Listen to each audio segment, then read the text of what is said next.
That's better. Oh, it was horrible. Why did you ever let me go in? I felt this to be so feminine that I could not forbear a smile. Secretly, I was not dissatisfied with her collapse. It proved that she was not quite so callous as I had thought her. After all, she was little more than a child, and her curiosity had probably been of the unthinking order. I did my best to stop you, you know, I said gently. I suppose you did. Well, goodbye. Look here, you can't start off like that all alone. You're not fit for it. I insist on accompanying you back to Merlinville. Nonsense.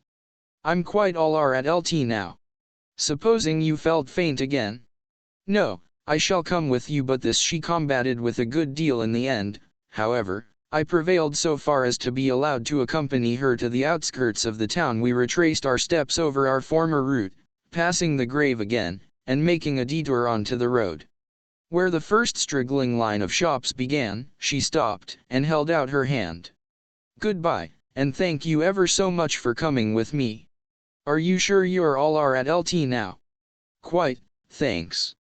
I hope you don't get into any trouble over showing me things. I disclaimed the idea ly. Well, goodbye. Au revoir, I corrected. If you're staying here, we shall meet again. She flashed a smile at me. That's so. Au revoir, then. Wait a second, you haven't told me your address. Oh, I'm staying at the Hotel du Fair. It's a little place, but quite good. Come and look me up tomorrow. I will, I said, with perhaps rather unnecessary empressement. I watched her out of sight, then turned and retraced my steps to the villa. I remembered that I had not relocked the door of the shed. Fortunately, no one had noticed the oversight, and turning the key I removed it and returned it to the Sergeant de Ville. And, as I did so, it came upon me suddenly that though Cinderella had given me her address, I still did not know her name. 9 Ma Giroux finds some clues in the salon. I found the exam_LNG magistrate busily interrogating the old gardener, Augusta.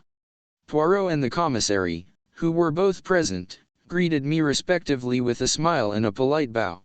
I slipped quietly into a seat.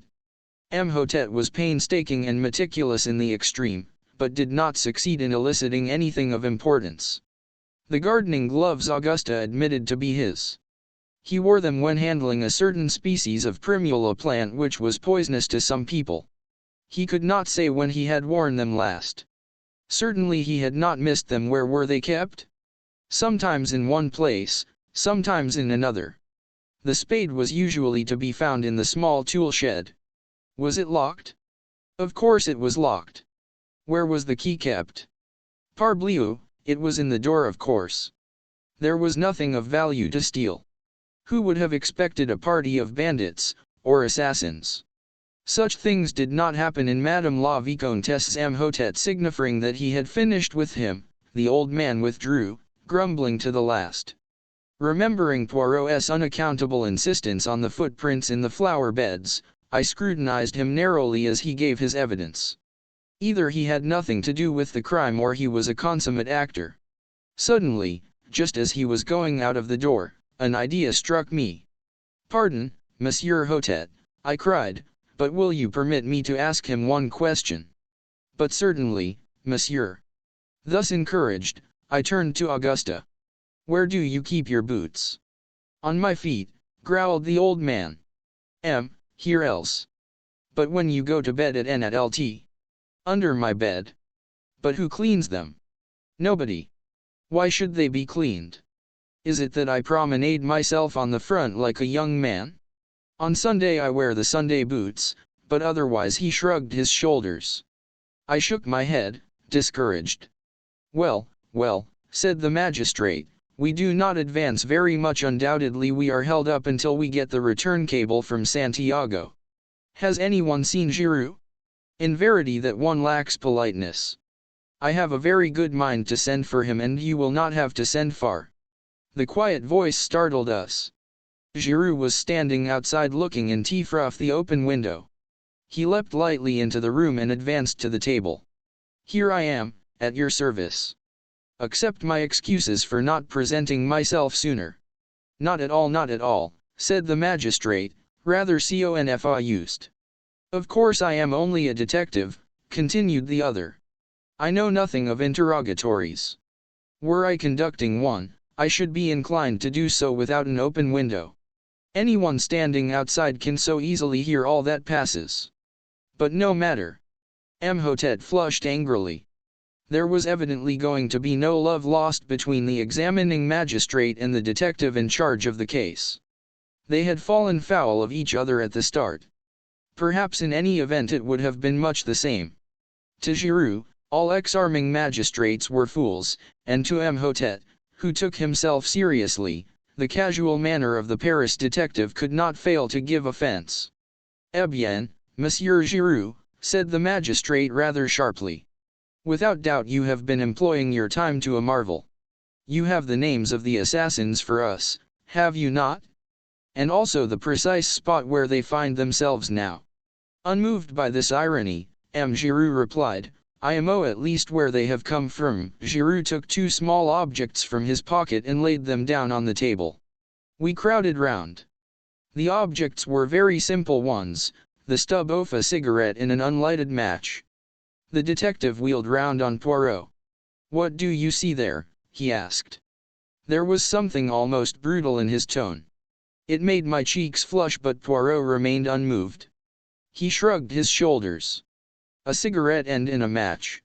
And what does that tell you?" Poirot spread out his hands. "It tells me nothing." "Ah," said Giroux, in a satisfied voice. "You haven't made a study of these things. That's not an ordinary match, not in this country at least. It's common enough in South America. Luckily it's unlighted. I might have recognized it otherwise." Evidently one of the men threw away his cigarette and lit another, spilling one match out of the box as he did. "And the other match?" asked Poirot. "Which match?" "The one he did light his cigarette with." "You have found that also?" "No. Perhaps you didn't search very thoroughly." "Not search thoroughly." For a moment it seemed as though the detective was going to break out angrily, but with an effort he controlled himself. "I see you love a joke, Monsieur Poirot. But in any case, match or no match, the cigarette end would be sufficient. It is a South American cigarette with licorice pectoral paper." Poirot bowed. The commissary spoke. "The cigarette end and match might have belonged to Monsieur Renaud. Remember, it is only 2 years since he returned from South America." "No," replied the other confidently. "I have already searched among the effects of Monsieur Renaud. The cigarettes he smoked and the matches he used are quite different." "You do not think it odd," asked Poirot, "that these strangers should come unprovided with a weapon, with gloves, with a spade, and that they should so conveniently find all these things?" Giroux smiled in a rather superior manner. "Undoubtedly it is strange.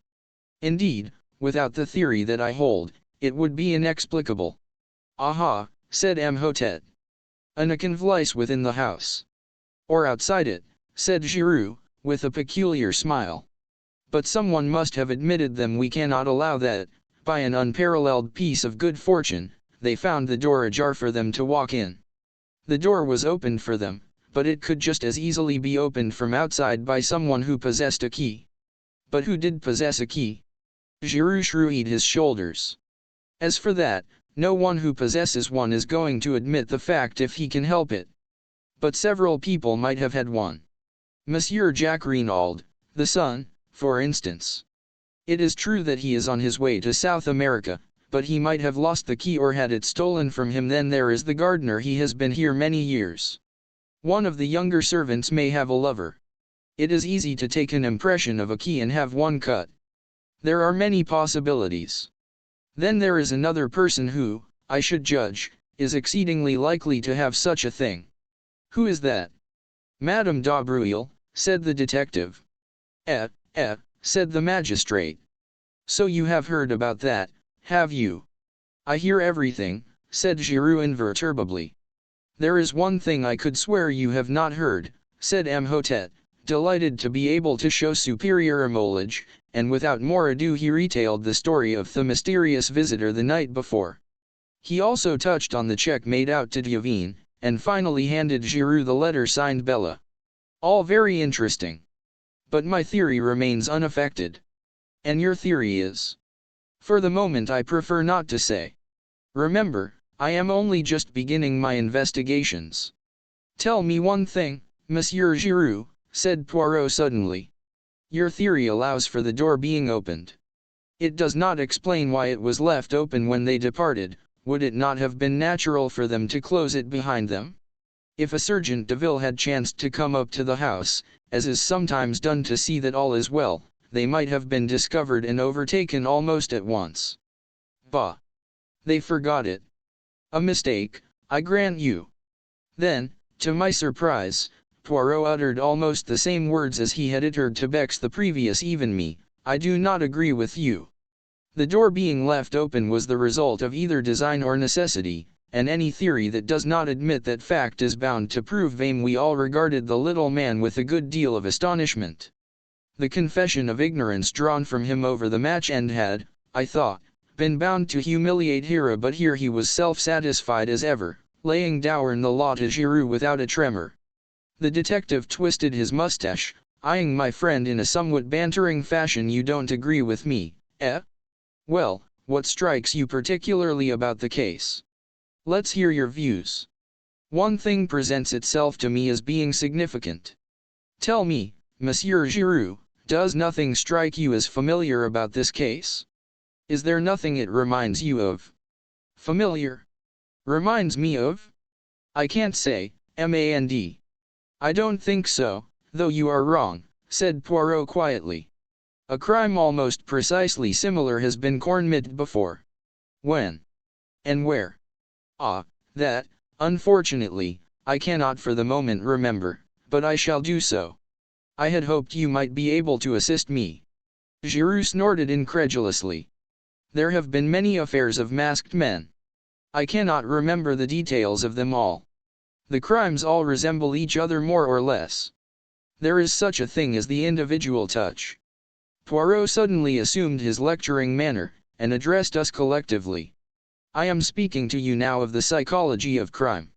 Monsieur Giroux knows quite well that each criminal has his particular method, and that the police, when called in to investigate, say, a case of burglary, can often make a shrewd guess at the offender, simply by the peculiar methods he has employed.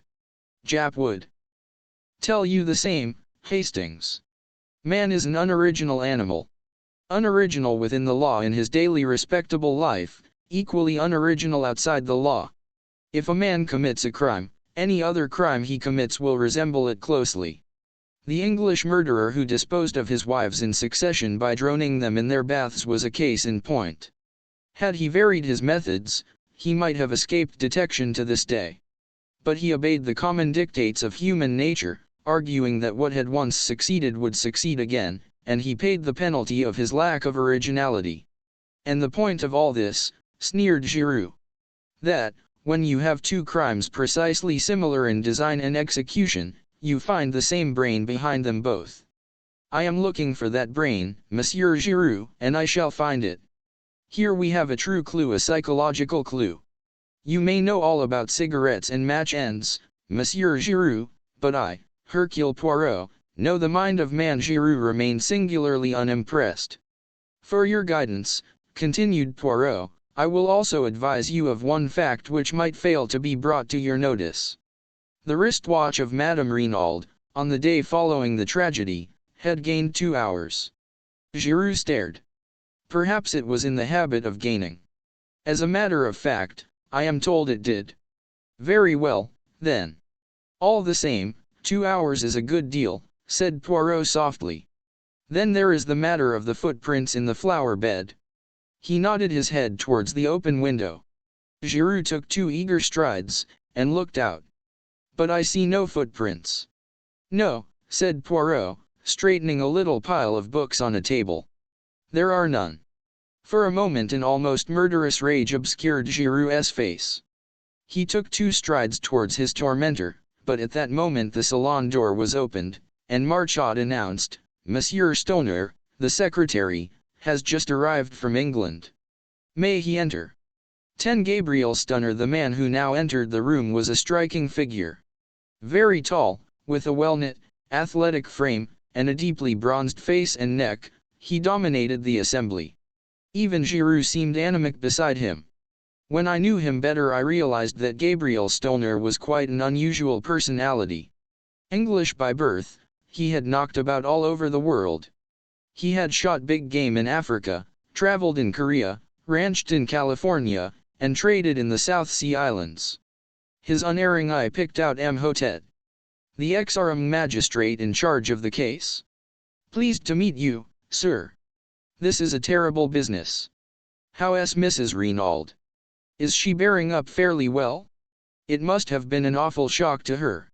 "Terrible, terrible," said Mhotep. "Permit me to introduce Monsieur Bex, our commissary of police, Monsieur Giroux of the Sûreté. This gentleman is Monsieur Hercule Poirot. Mr. Renauld sent for him, but he arrived too late to do anything to avert the tragedy. A friend of Monsieur Poirot's, Captain Hastings." Stoner looked at Poirot with some interest. "Sent for you, did he? You did not know, then, that Monsieur Renauld contemplated calling a detective," interposed M. Bex. "No, I didn't. But it doesn't surprise me a bit. Because the old man was rattled. I don't know what it was all about. He didn't confide in me. We weren't on those terms. But rattled he was in badly." Said Mhotep. "But you have no notion of the cause." "That's what I said, sir. You will pardon me, Monsieur Stoner, but we must begin with a few formalities. Your name?" "Gabriel Stoner." "How long ago was it that you became secretary to Monsieur Renauld?" "About 2 years ago, when he first arrived from South America. I met him through a mutual friend, and he offered me the post. A thundering good boss he was too." "Did he talk to you much about his life in South America?" "Yes, a good bit." "Do you know if he was ever in Santiago?" "Several times, I believe."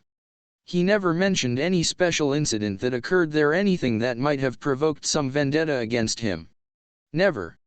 "Did he speak of any secret that he had acquired while sojourning there?" "Not that I can remember.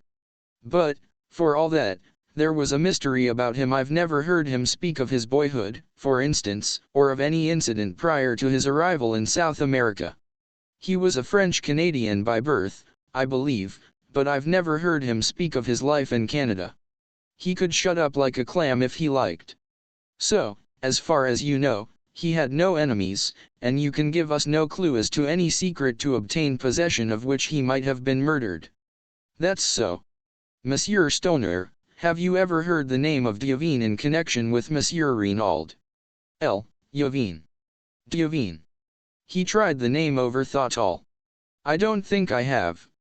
And yet it seems familiar. Do you know a lady, a friend of Monsieur Renaud's, whose Christian name is Bella?" Again Mr. Stoner shook his head. "Bella Yavine. Is that the full name?" "It's Cueus. I'm sure I know it. But for the moment I can't remember in what connection." The magistrate col at led. "You understand, Monsieur Stoner, the case is like this. There must be no reservations. You at LT, perhaps, a feeling of consideration for Madame Renauld, for whom, I gather, you have a great esteem and affection. You might, in fact," said Mhotep, getting rather tied up in his sentence, "there must absolutely be no reservations." Stoner stared at him, adorning light of comprehension in his eyes. "I don't quite get you," he said gently. Here does Mrs. Renauld come in. I've an immense respect and affection for that lady. She's a very wonderful and unusual type, but I don't quite see how my reservations, or otherwise, could affect her. Not if this Bella Diavine should prove to have been something more than a friend to her husband." "Ah," said Stoner. "I get you now. But I'll bet my bottom dollar that you're wrong. The old man never so much as looked at a petticoat. He just adored his own wife. They were the most devoted couple I know." Mhotep shook his head gently. "Monsieur Stoner, we hold absolute proof, a love letter written by this Bella to Monsieur Renauld, accusing him of having tired of her. Moreover, We have further proof that, at the time of his death, he was carrying on an intrigue with a French woman, a Madame d'Aubruil, who rents the adjoining villa. The secretary's eyes narrowed. Hold on, sir. You're barking up the wrong tree. I knew Paul Renaud. What you've just been saying is plumb impossible. There's some other explanation. The magistrate shrugged his shoulders. What other explanation could there be? What leads you to think it was a love affair? Madame d'Aubruil was in the habit of visiting him here in the evenings. Also, since Monsieur Renaud came to the Villa Genevieve, Madame d'Aubruil has paid large sums of money into the bank in notes. In all, the amount totals £4,000 of your English money. I guess that's RLT, said Stoner quietly. I transmitted him those sums in notes at his request. But it wasn't an intrigue. What else could it be? Blackmail, said Stoner sharply, bringing down his hand with a slam on the table. That's what it was. Ah, cried the magistrate, shaken in spite of himself. Blackmail, repeated Stoner. The old man was being bled, and at a good rate too. 4,000 in a couple of months. Yeah. I told you just now there was a mystery about Renaud. Evidently this Madame d'Aubruil knew enough of it to put the screw on it as possible, the commissary cried excitedly. Decidedly it is possible. Possible, roared Stoner. It's certain. Tell me, have you asked Mrs. Renaud about this love affair stunt of yours? No, monsieur. We did not wish to occasion her any distress if it could reasonably be avoided. Distress? Why, she'd laugh in your face. I tell you, she and Renaud were a couple in 100. Ah, that reminds me of another point, said M. Haltet. Did Monsieur Renaud take you into his confidence at all as to the dispositions of his will? I know all about it. Took it to the lawyers for him after he'd drawn it out. I can give you the name of his solicitors if you want to see it. They've got it there. Quite simple. Half in trust to his wife for her lifetime, the other half to his son a few legacies. I rather think he left me 1,000. When was this will drawn up? Oh, about a year and a half ago. Would it surprise you very much, Monsieur Stoner, to hear that Monsieur Renaud had made another will, less than a fortnight ago? Stoner was obviously very much surprised. I'd no idea of it. He hates it like. The whole of his vast fortune is left unreservedly to his wife. There is no mention of his son. Near. Stoner gave vent to a prolonged whistle. I call that rather roll at L on the lad. His mother adores him of course, but to the world at large it looks rather like a want of confidence on his father's part. It will be rather galling to his pride. Still, it all goes to prove what I told you, that Renaud and his wife were on first-rate terms. Quite so, said Imhotep. It is possible we shall have to revise our ideas on several points. We have, of course, cabled to Santiago, and are expecting a reply from there any minute. In all probability, everything will then be perfectly clear and straightforward. On the other hand, if your suggestion of blackmail is true, Madame d'Aubruil ought to be able to give us valuable information. Poirot interjected a remark. Monsieur Stoner, the English chauffeur, Masters, had he been long with Monsieur Renaud? Over a year. Have you any idea whether he has ever been in South America? I'm quite sure he hasn't. Before coming to M. Renaud he had been for many years with some people in Gloucestershire whom I know well. In fact, you can answer for him as being above suspicion. Absolutely. Poirot seemed somewhat crestfallen. Meanwhile the magistrate had summoned Marchaud. My compliments to Madame Renaud, and I should be glad to speak to her for a few minutes. Beg her not to disturb herself. I will wait upon her upstairs. And Larcod saluted and disappeared. We waited some minutes, and then, to our surprise, the door opened, and Mrs. Renaud, deathly pale in her heavy mourning, entered the room. Imhotep brought forward a chair, uttering vigorous protestations, and she thanked him with a smile.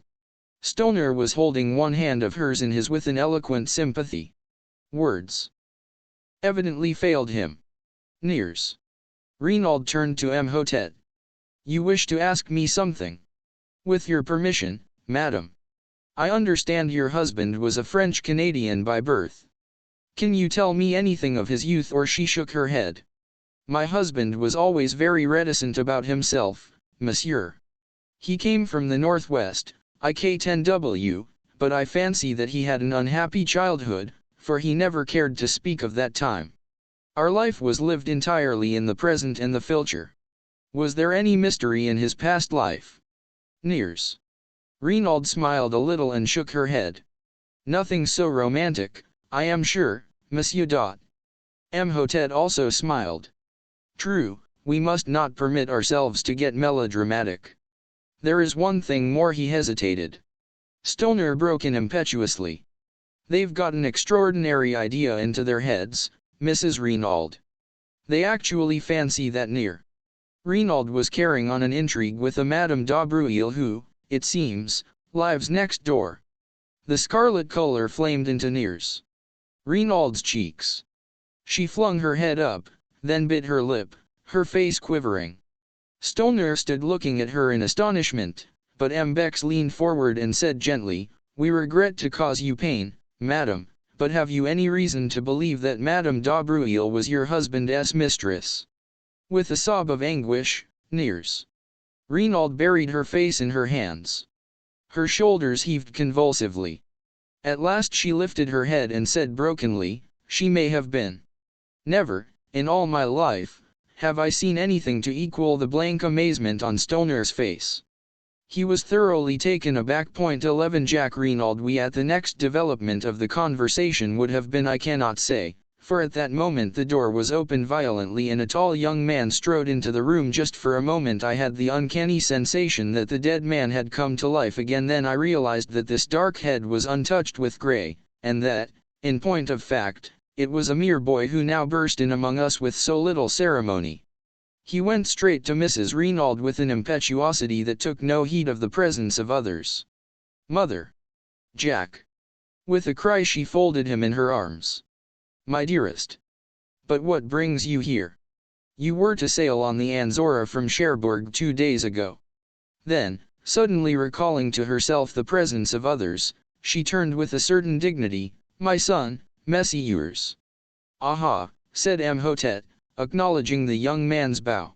"So you did not sail on the Anzora?" "No, monsieur. As I was about to explain, the Anzora was detained 24 hours engine trouble. I should have sailed last night instead of the night before, but, happening to BW an evening paper, I saw in it an account of the Theawall tragedy that had befallen us." His voice broke and the tears came into his eyes. "My poor father, my poor father." Staring at him like one in a dream, Mrs. Renaud repeated, "So you did not sail?" And then, with a gesture of infinite weariness, she murmured as though at to herself, "After all, it does not matter now." "Sit down, Monsieur Renaud, I beg of you," said Mhotet, indicating a chair. "My sympathy for you is profound. It must have been a terrible shock to you to learn the news as you did. However, it is most fortunate that you were prevented from sailing. I am in hopes that you may be able to give us just the information we need to clear up this mystery. I am at your disposal, monsieur. Ask me any questions you please. To begin with, I understand that this journey was being undertaken at your father's request." "Quite so, monsieur. I received a telegram bidding me to proceed without delay to Buenos Aires, and from thence via the Andes to Valparaiso, and on to Santiago." "Ah. And the object of this journey?" "I have no idea." "No. See, here in the telegram."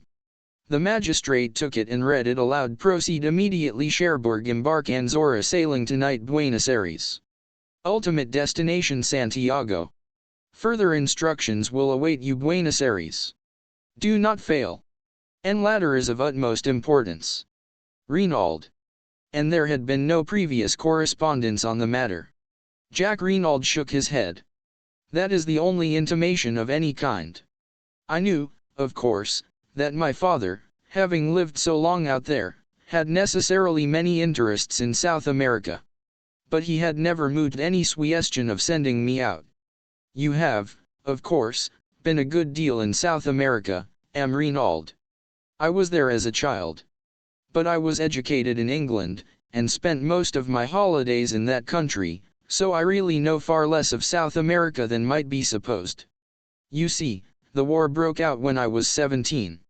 You served in the English Flying Corps, did you not? Yes, monsieur. Imhotep nodded his head and proceeded with his inquiries along the, by now, well-known lines. In response, Jack Renaud declared definitely that he knew nothing of any enmity his father might have incurred in the city of Santiago or elsewhere in the South American continent, that he had noticed no change in his father's manner of late, and that he had never heard him refer to a secret. He had regarded the mission to South America as connected with business interests. As Imhotep paused for a minute, the quiet voice of Giroux broke in. I should like to put a few questions off me oun, Monsieur Lejoug. By all means, Monsieur Giroux, if you wisw, said the magistrate coldly. Giroux edged his chair a little nearer to the table. Were you on good terms with your father, Monsieur Renaud?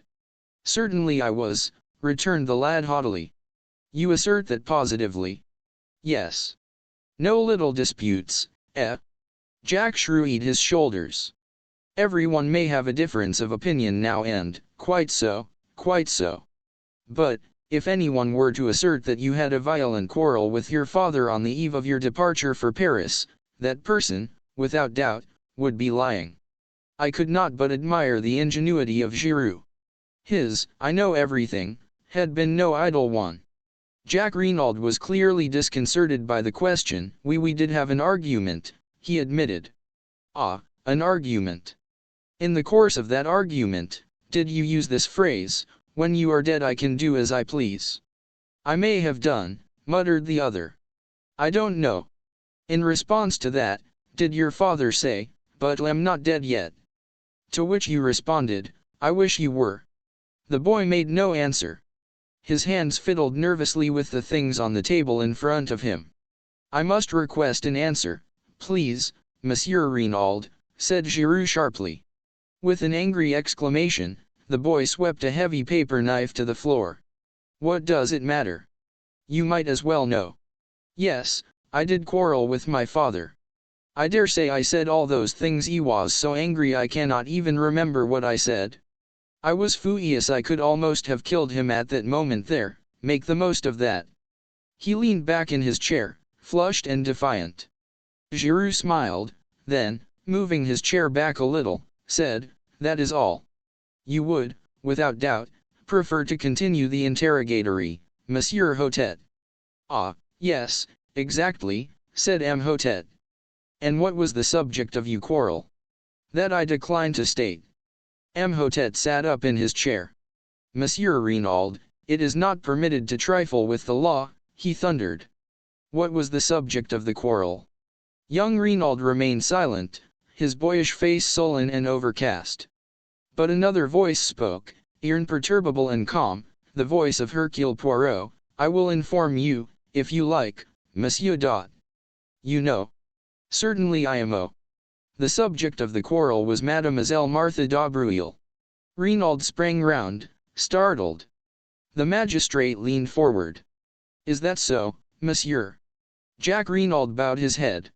Yes, he admitted. I love Mademoiselle d'Aubruil, and I wish to marry her. When I informed my father of the fact, he flew at once into a violent rage. Naturally, I could not stand hearing the girl I loved insulted, and I, too, lost my temper. Imhotep looked across at Mrs. Renaud. You were aware of this attachment, madam? I feared it, she replied simply. Mother, cried the boy. You too. Martha is as good as she is beautiful. What can you have against her? I have nothing against Mademoiselle d'Aubruil in any way. But I should prefer you to marry an Englishwoman, or if a Frenchwoman, not one who has a mother of doubtful antecedents. Her rancor against the older woman showed plainly in her voice, and I could well understand that it must have been a bitter blow to her when her only son showed signs of falling in love with the daughter of her rival. Nears. Renaud continued, addressing the magistrate, I ought, perhaps, to have spoken to my husband on the subject, but I hoped that it was only a boy and girl flirtation which would blow over all the quicker if no notice was taken of it. I blame myself now for my silence, but my husband, as I told you, had seemed so amiss and careworn, different altogether from his normal self, that I was chiefly concerned not to give him any additional worry. Imhotep nodded. When you informed your father of your intentions towards Mademoiselle d'Aubruil, he resumed, he was surprised. He seemed completely taken aback.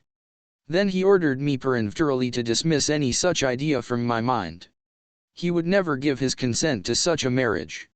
Nettled, I demanded what he had against Mademoiselle d'Aubruil. To that he could give no satisfactory reply, but spoke in slighting terms of the mystery surrounding the lives of the mother and daughter. I answered that I was marrying Martha and not her antecedents, but he shouted me down with a peremptory refusal to discuss the matter in any way. The whole thing must be given up. The injustice and high-handedness of it all maddened me, especially since he himself always seemed to go out of his way to be attentive to the d'Aubruils and was always suggesting that they should be asked to the house. I lost my head, and we quarreled in earnest.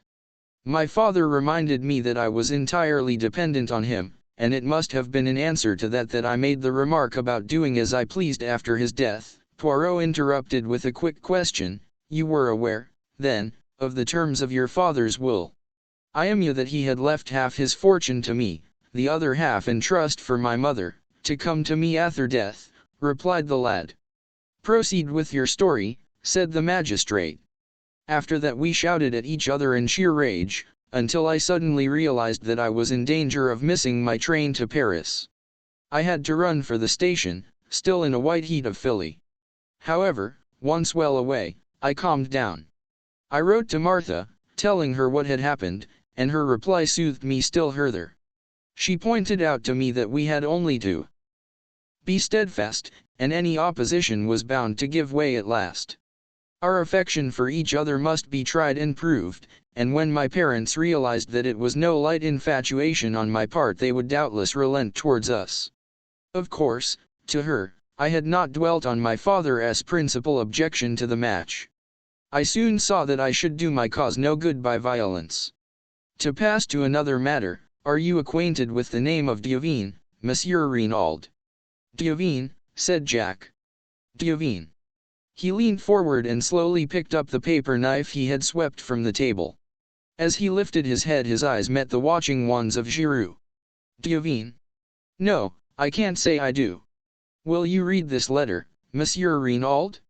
And tell me if I have any idea as to who the person was who addressed it to your father. Jack Renaud took the letter and read it, the color mounting in his face as he did so. Addressed to my father. The emotion and indignation in his tones were evident. Yes. We found it in the pocket of his coat. He hesitated, the merest fraction of a glance towards his mother. The magistrate understood. As yet no. Can you give us any clue as to the writer? I have no idea whatsoever. Imhotep at lead.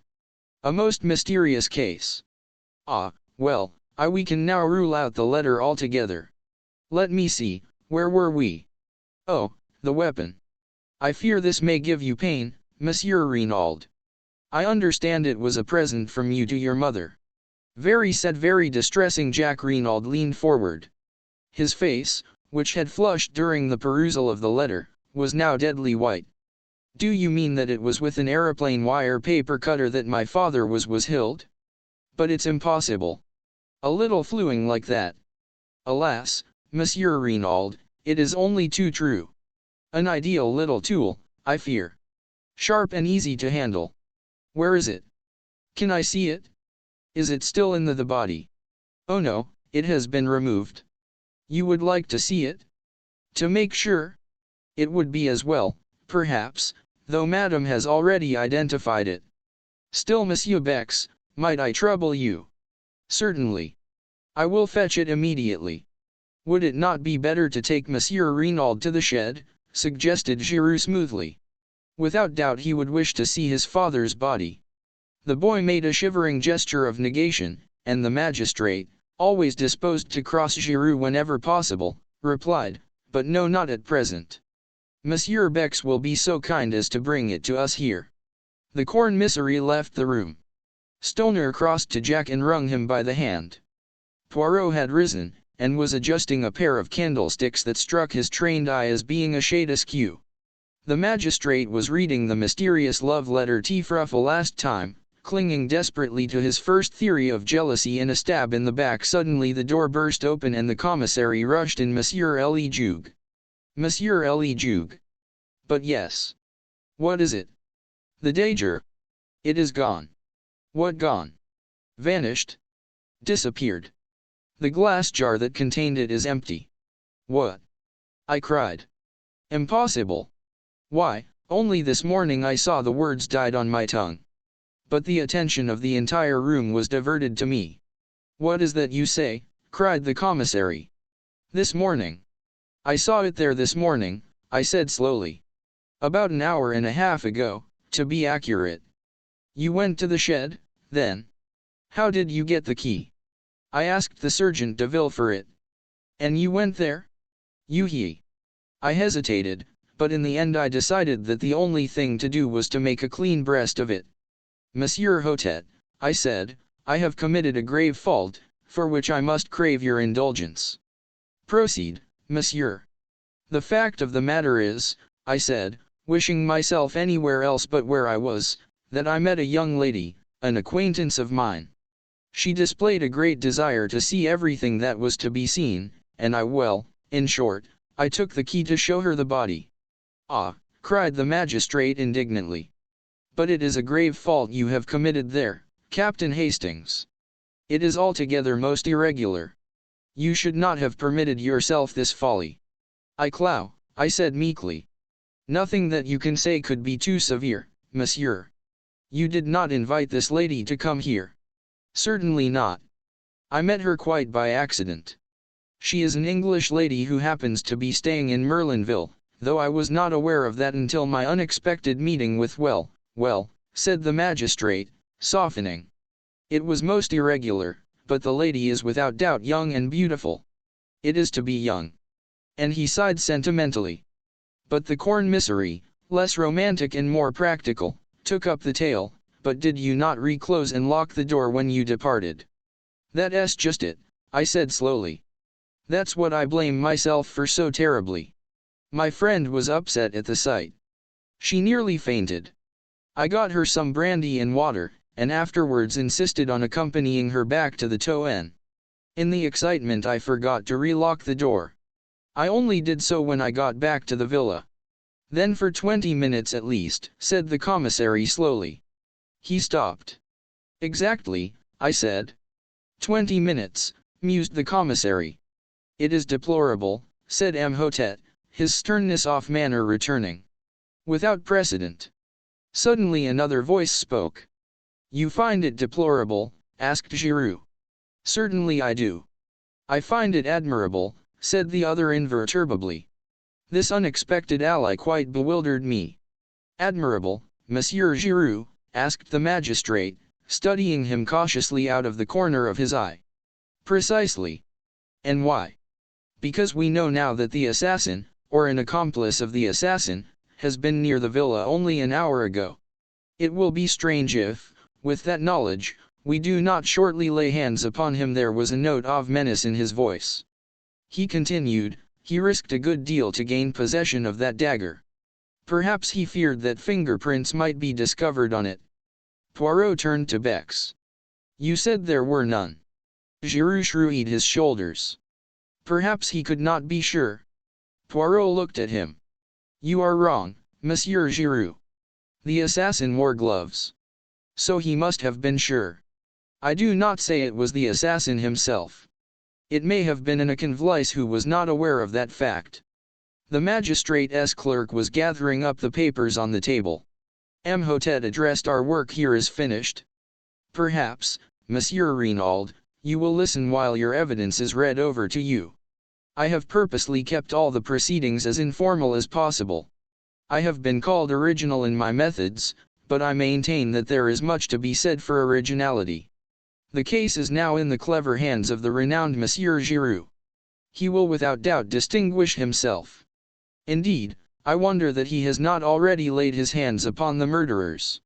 And Latham, again let me assure you of my heartfelt sympathy. Messieurs, I wish you all good day. And, accompanied by his clerk and the commissary, he took his departure.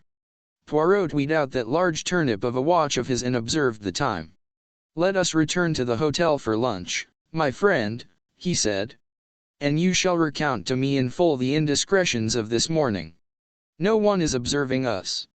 We need make no ado." We went quietly out of the room. The examining magistrate had just driven off in his car.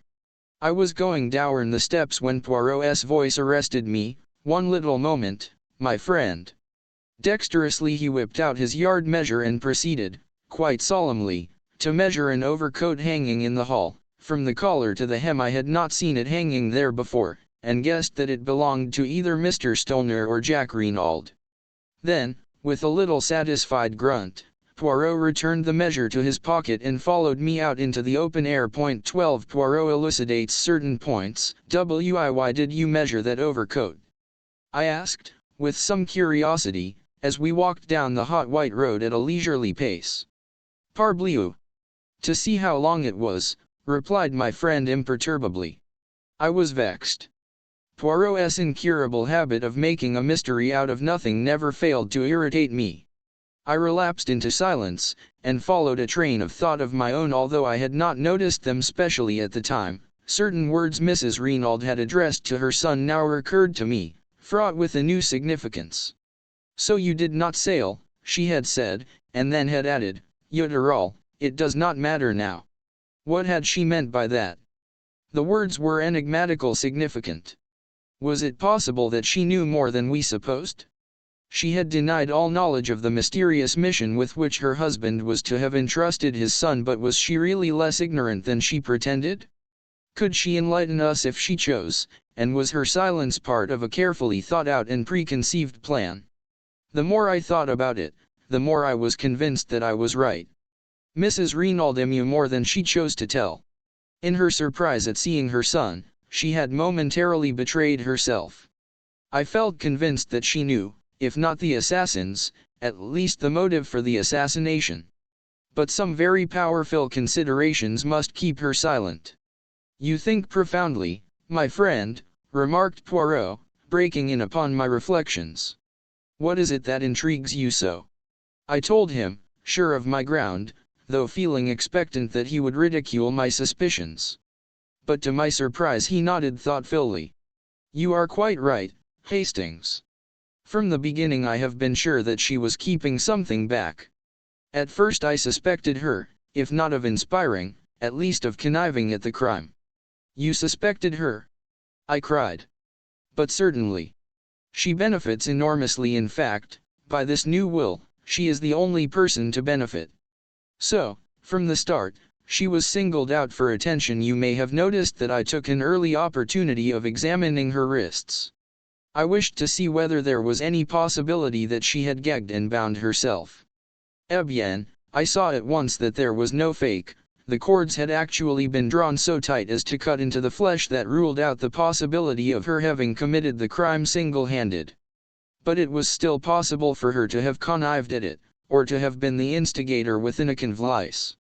Moreover, the story, as she told it, was singularly familiar to me. The masked men that she could not recognize, the mention of the secret I had heard, or read, all these things before. Another little detail confirmed my belief that she was not speaking the truth. The wristwatch. Hastings, the wristwatch. Again that wristwatch. Poirot was eyeing me curiously. "You see, mon ami? You comprehend?" "No," I replied with some ill humor. "I neither see nor comprehend. You make all these confounded mysteries, and it's useless asking you to explain. You always like keeping something up your sleeve to the last minute." "Do not enrage yourself, my friend," said Poirot, with a smile. "I will explain if you wish. But not a word to Giroux, c'est entendu? He treats me as an old one of no importance. We shall see. In common fairness I gave him a hint. If he does not choose to act upon it, that is his own lookout." I assured Poirot that he could rely upon my discretion. C'est bien. Let us then employ our little gray cells. Tell me, my friend, at what time, according to you, did the tragedy take place? Why, at 2 o'clock or thereabouts, I said, astonished. You remember, Mrs. Renauld told us that she heard the clock strike while the men were in the room. Exactly, and on the strength of that, you, the examining magistrate, Bex, and everyone else, accept the time without further question. But I, Hercule Poirot, say that Madame Renauld lied. The crime took place at least 2 hours earlier. But the doctors, they declared, after examination of the body, that death had taken place between 10 and 7 hours previously. Mon ami, for some reason it was imperative that the crime should seem to have taken place later than it actually did. You have read of a smashed watch or clock recording the exact hour of a crime. So that the time should not rest on Madame Renauld's testimony alone, someone moved on the hands of that wristwatch to 2 o'clock, and then dashed it violently to the ground. But, as is often the case, they defeated their own object. The glass was smashed, but the mechanism of the watch was uninjured.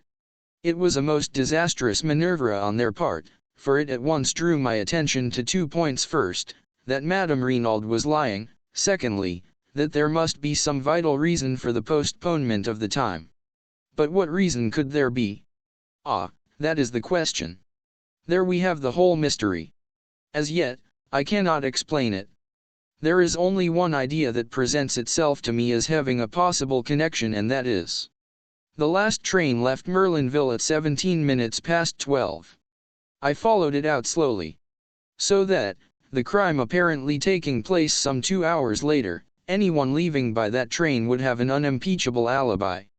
Perfect, Hastings. You have it. I sprang up. But we must inquire at the station. Surely they cannot have failed to notice 2 foreigners who left by that train. We must go there at once. You think so, Hastings? Of course. Let us go there now. Poirot restrained my ardor with a light touch upon the arm. Go by all means if you wish, mon ami, but if you go, I should not ask for particulars of 2 foreigners. I stared, and he said rather impatiently, La, you do not believe all that rigmarole, do you? The masked men and all the rest of cette histoire la. His words took me so much aback, that I hardly knew how to respond. He went on serenely, you heard me say to Giroux, did you not, that all the details of this crime were familiar to me? Eh bien, that presupposes one of 2 things, either the brain that planned the first crime also planned this one, or else an account read of a cause célèbre unconsciously remained in our assassin's memory and prompted the details. I shall be able to pronounce definitely on that after. He broke off. I was revolving sundry matters in my mind. But Mr. Renauld's letter? It distinctly mentions a secret in Santiago.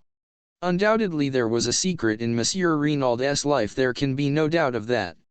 On the other hand, the word Santiago, to my mind, is a red herring, dragged continually across the track to put us off the scent. It is possible that it was used in the same way on Monsieur Renauld, to keep him from directing his suspicions to a quarter nearer at hand. Oh, be assured, Hastings, the danger that him was not in Santiago, it was near at hand, in France. He spoke so gravely, and with such assurance, that I could not fail to be convinced. But I essayed one final objection, and the match and cigarette end found near the body? What of them? It of pure enjoyment lit up Poirot's face. Planted.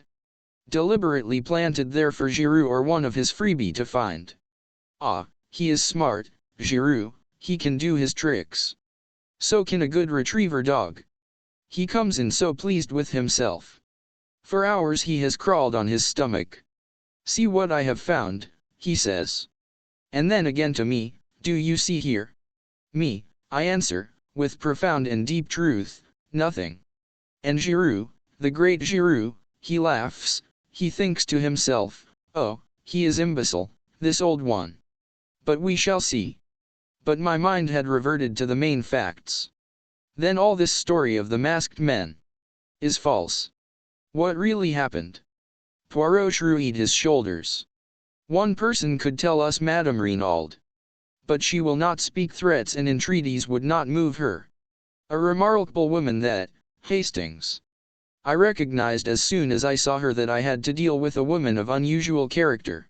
At first, as I told you, I was inclined to suspect her of being concerned in the crime. Afterwards I altered my opinion. What made you do that? Her spontaneous and genuine grief at the sight of her husband's body. I could swear that the agony in that cry of hers was genuine. Yes, I said th01 at one tearfully, one cannot mistake these things. I beg your pardon, my friend, one can always be mistaken. Regard a great actress, does not her acting of grief carry you away and impress you with its reality? No, however strong my own impression and belief, I needed other evidence before I allowed myself to be satisfied. The great criminal can be a great actor. I base my certainty in this case not upon my own impression, but upon the undeniable fact that Madame Renaud actually fainted. I turned up her eyelids and felt her pulse. There was no deception, the swoon was genuine. Therefore I was satisfied that her anguish was real and not assumed. Besides, a small additional point without interest, it was unnecessary for Madame Renaud to exhibit unrestrained grief. She had had one paroxysm on learning of her husband's death, and there would be no need for her to simulate another such a violent one on beholding his body. No, Madame Renaud was not her husband's murderess. But why has she lied? She lied about the wristwatch, she lied about the masked men, she lied about a third thing. Tell me, Hastings, what is your explanation of the open door? Well, I said, rather embarrassed, it was an oversight. They forgot to shut it. Poirot shook his head, and sighed. That is the explanation of Giroux. It does not satisfy me. There is a meaning behind that open door which for the moment I cannot fathom. One thing I am fairly sure of, they did not leave the door. They left by the window. Precisely. But there were no footmarks in the flower bed underneath. No, and there ought to have been. Listen, Hastings. The gardener, Augusta, as you heard him say, planted both those beds the preceding afternoon. In the one there are plentiful impressions of his big hobnailed boots, in the other, none. You see? Someone had passed that way, someone who, to obliterate their footprints, smoothed over the surface of the bed with a rake. Where did they get a rake? Where they got the spade and the gardening gloves, said Poirot impatiently. There is no difficulty about that. What makes you think that they left that way, though?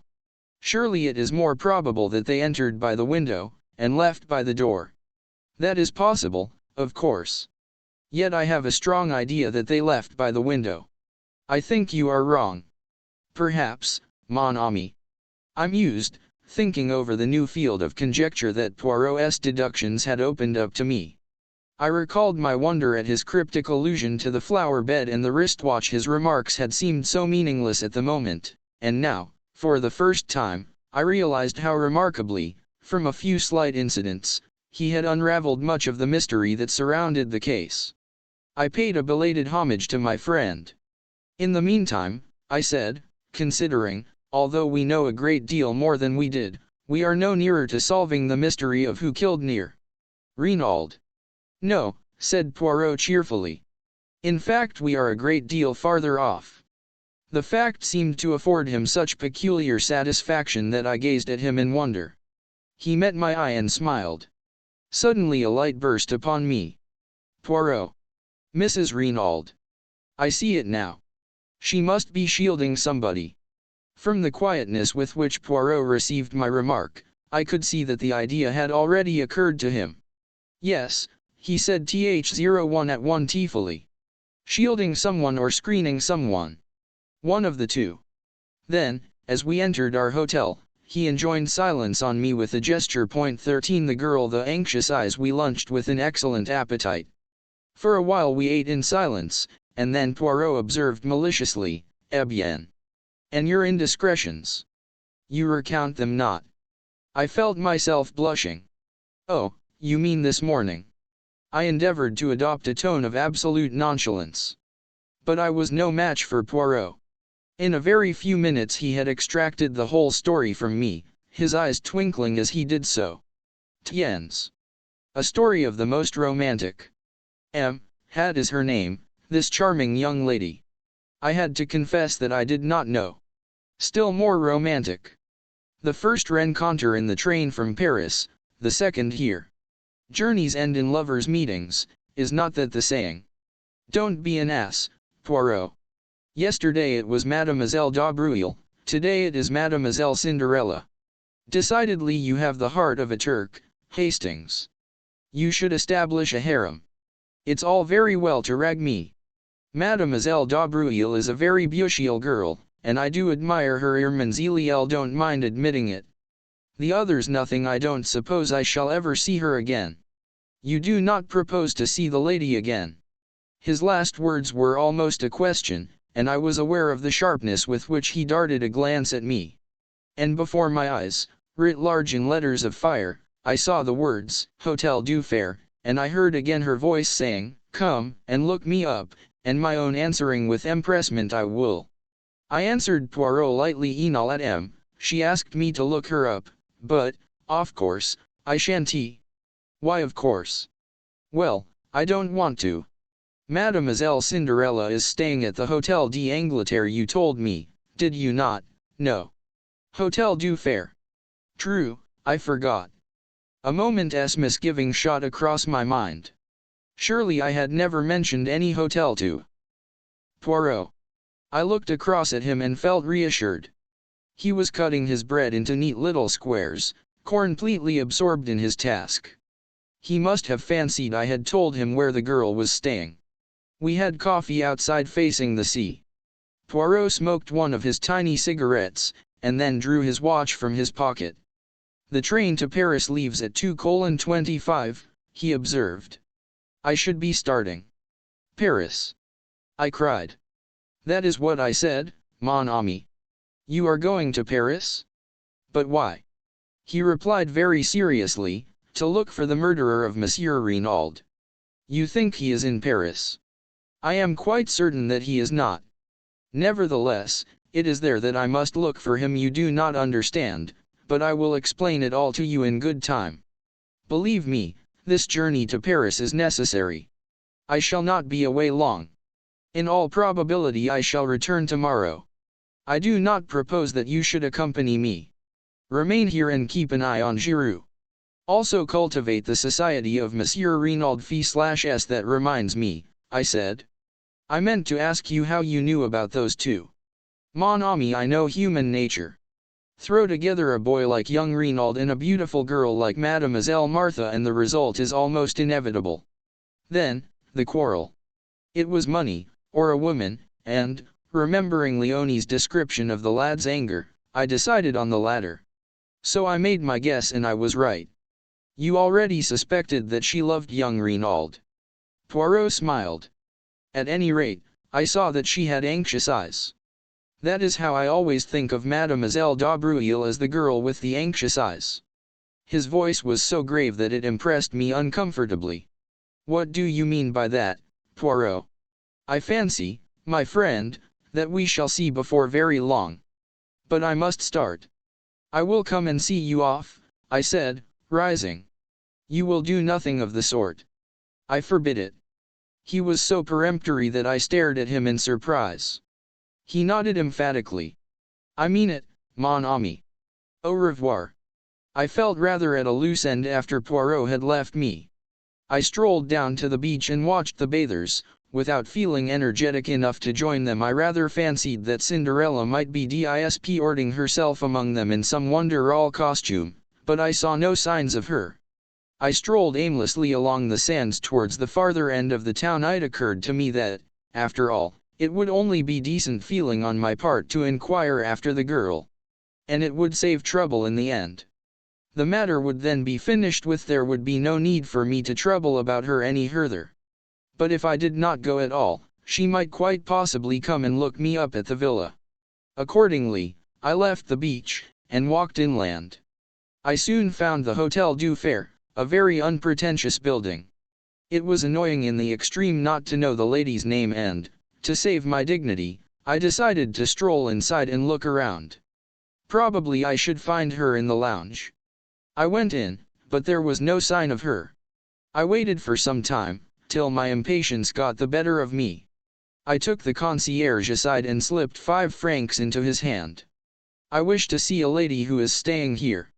A young English lady, small and dark, I am not sure of her name.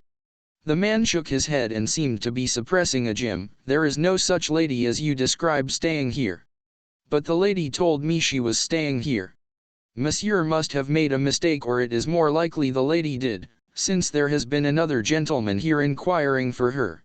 What is that you say? I cried, surprised. But yes, monsieur. A gentleman who described her just as you have done. What was he like? He was a small gentleman, well dressed, very neat, very spotless, the mustache very stiff, the head of a peculiar shape, and the eyes green. Poirot. So that was why he refused to let me accompany him to the station, the impertinence of it. I would thank him not to meddle in my concerns. Did he fancy I needed a nurse to look after me? Thanking the man, I departed, somewhat at a loss, and still much incensed with my meddlesome friend. But where was the lady? I set aside my wrath and tried to puzzle it out. Evidently, inadvertence, she had named the wrong hotel. Then another thought struck me. Was it inadvertence? Or had she deliberately withheld her name and given me the wrong address? The more I thought about it, the more I felt convinced that this last surmise of mine was right. For some reason or other she did not wish to let the acquaintance ripen into friendship. And, th01 at 1/2 an hour earlier this had been precisely my own view. I did not enjoy having the tables turned upon me. The whole affair was profoundly unsatisfactory, and I went up to the Villa Genevieve in a condition of distinct ill humor. I did not go to the house, but went up the path to the little bench by the shed, and sat there moodily enough. I was distracted from my thoughts by the sound of voices close at hand. In a second or two I realized that they came, not from the garden I was in, but from the adjoining garden of the Villa Marguerite, and that they were approaching rapidly. A girl's voice was speaking, a voice that I recognized as that of the beautiful Martha. "Chérie," she was saying, "is it really true? Are all our troubles over?" "You know it, Martha," Jack Renaud replied. "Nothing can part us now, beloved. The last obstacle to our union is removed. Nothing can take you from me." "Nothing," the girl murmured. "Oh Jack, Jack, I am afraid." I had moved to depart, realizing that I was quite unintentionally eavesdropping. As I rose to my feet, I caught sight of them, a gap in the hedge. They stood together facing me, the man's arm round the girl, his eyes looking into hers. They were a splendid-looking couple, the dark, well-knit boy, and the fair young goddess. They seemed made for each other as they stood there, happy in spite of the terrible tragedy that overshadowed their young lives. But the girl's face was troubled, and Jack Renaud seemed to recognize it, as he held her closer to him and asked, "But what are you afraid of, darling? What is there to fear now?"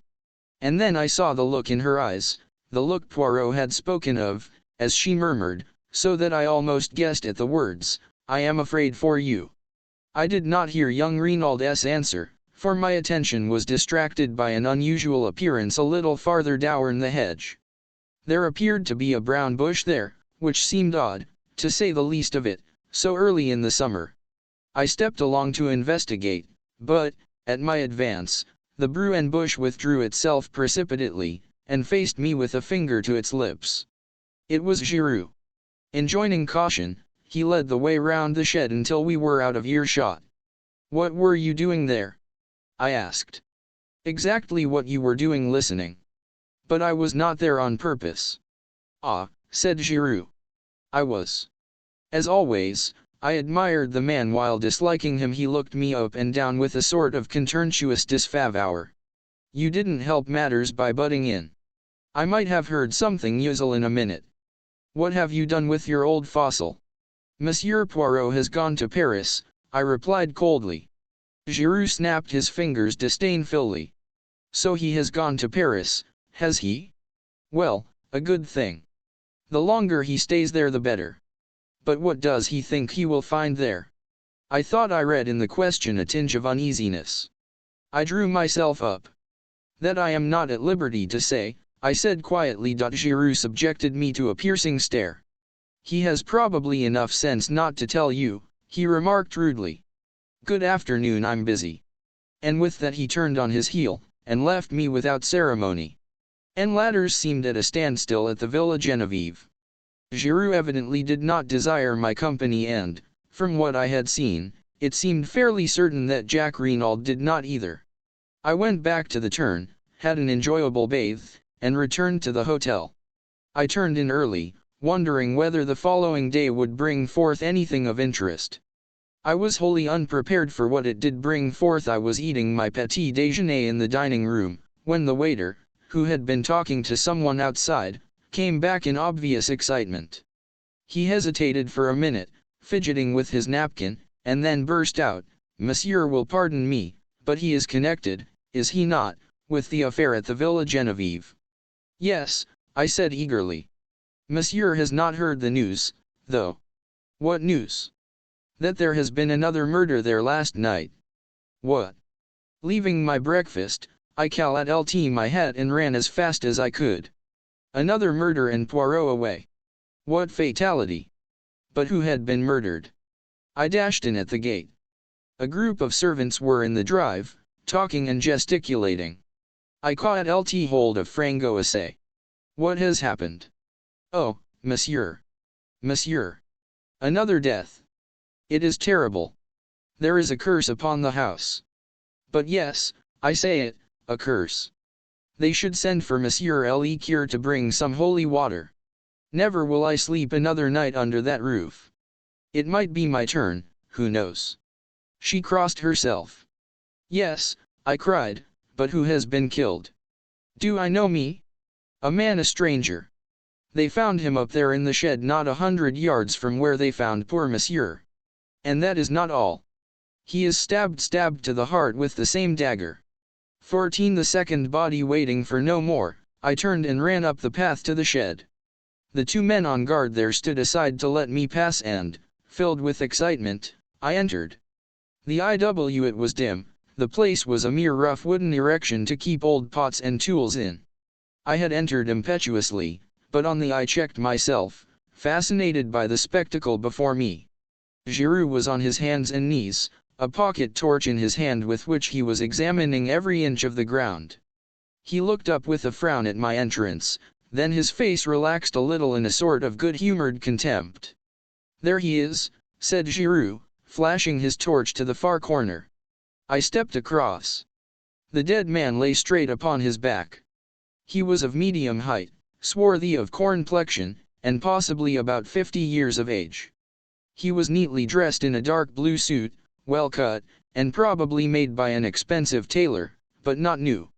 His face was terribly convulsed, and on his left side, just over the heart, the hilt of a dagger stood up, black and shining. I recognized it. It was the same dagger I had seen reposing in the glass jar the preceding morning. "I'm expecting the doctor any minute," explained Giroux. "Although we hardly need him, there's no doubt what the man died of. He was stabbed to the heart, and death must have been pretty well instantaneous." "When was it done?" "Last night." Giroux shook his head. "Hardly. I don't lay down the law on medical evidence, but the man's been dead well over 12 hours. Do you say you last saw that dagger?" "About 10 o'clock yesterday morning." "Then I should be inclined to fix the crime as being done not long after that." "But people were passing and repassing this shed continually." Giroux led disagreeably. "You progress to a marvel. Who told you he was killed in this shed?" "Well, I felt flustered. I assumed it." "Oh, what a fine detective. Look at him. Does a man stabbed to the heart fall like that neatly with his feet together, and his arms to his sides?" "No." "Again, does a man lie down on his back and permit himself to be stabbed without raising a hand to defend himself?" "It is absurd, is it not? But see here," and here he flashed the torch along the ground. I saw curious irregular marks in the soft dirt. "He was dragged here after he was dead. Half dragged, half carried by two people. Their tracks do not show on the hard ground outside, and here they have been careful to obliterate them, but one of the two was a woman, my young friend. A woman. Yes. But if the tracks are obliterated, how do you know? Because, blurred as they are, the prints of the woman's shoe are unmistakable. Also, by this. And, leaning forward, he drew something from the handle of the dagger and held it up for me to see. It was a woman's long black hair, similar to the one Poirot had taken from the armchair in the library. With a SL@LTLY ironic smile he wound it round the dagger again. We will leave things as they are as much as possible, he explained. It pleases the ex-arming magistrate. Well, do you notice anything else? I was forced to shake my head. Look at his hands. I did. The nails were broken and discolored and the skin was hard. It hardly enlightened me as much as I should have liked it to have done. I looked up at Giroux. They are not the hands of a gentleman, he said, answering my look. On the contrary, his clothes are those of a well-to-do man. That is curious, is it not? Very curious, I agreed. And none of his clothing is marked. What do we learn from that? This man was trying to pass himself off as other than he was. He was masquerading. Why? Did he fear something? Was he trying to escape by disguising himself? As yet we do not know, but one thing we do know: he was as amiss to conceal his identity as we are to discover it. He looked down at the body again. As before, there are no fingerprints on the handle of the dagger. The murderer again wore gloves. You think, then, that the murderer was the same in both cases? I asked eagerly. Giroux became inscrutable. Never mind what I think. We shall see. Marchaud. The Sergeant de Ville appeared at the door. Monsieur. Why is Madame Renaud not here? I sent for her a quarter of an hour ago. She is coming up the path now, monsieur, and her son with her. Good. I only want one at a time, though.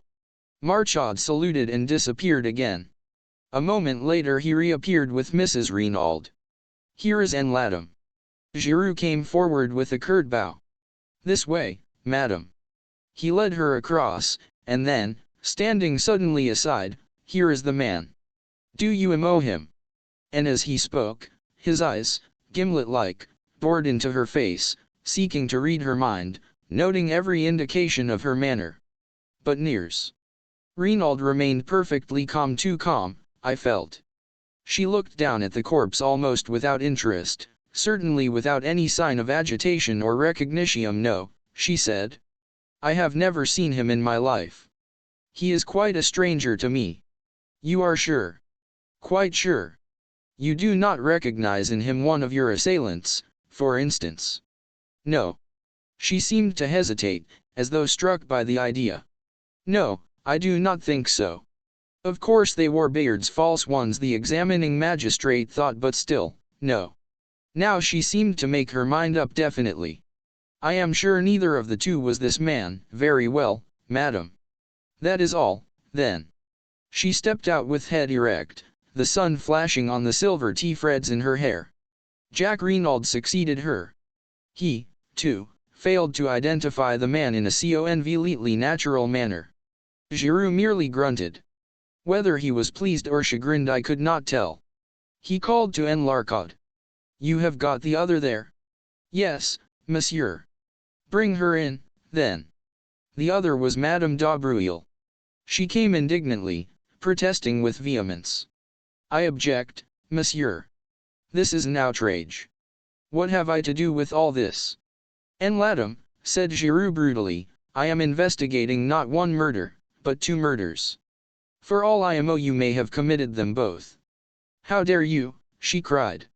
How dare you insult me by such a wild accusation? It is infamous. Infamous, is it? About this. Stooping, he again detached the hair, and held it up. Do you see this, madam? He advanced towards her. You permit that I see whether it matches. With a cry she started backwards, white to the lips. It is false, I swear it. I know nothing of the crime of either crime. Anyone who says I do lies. Ah, mon Dieu, what shall I do? Calm yourself, madam, said Giroux coldly. No one has accused you as yet. but you will do well to answer my questions without more ado. Anything you wish, monsieur. Look at the dead man. Have you ever seen him before?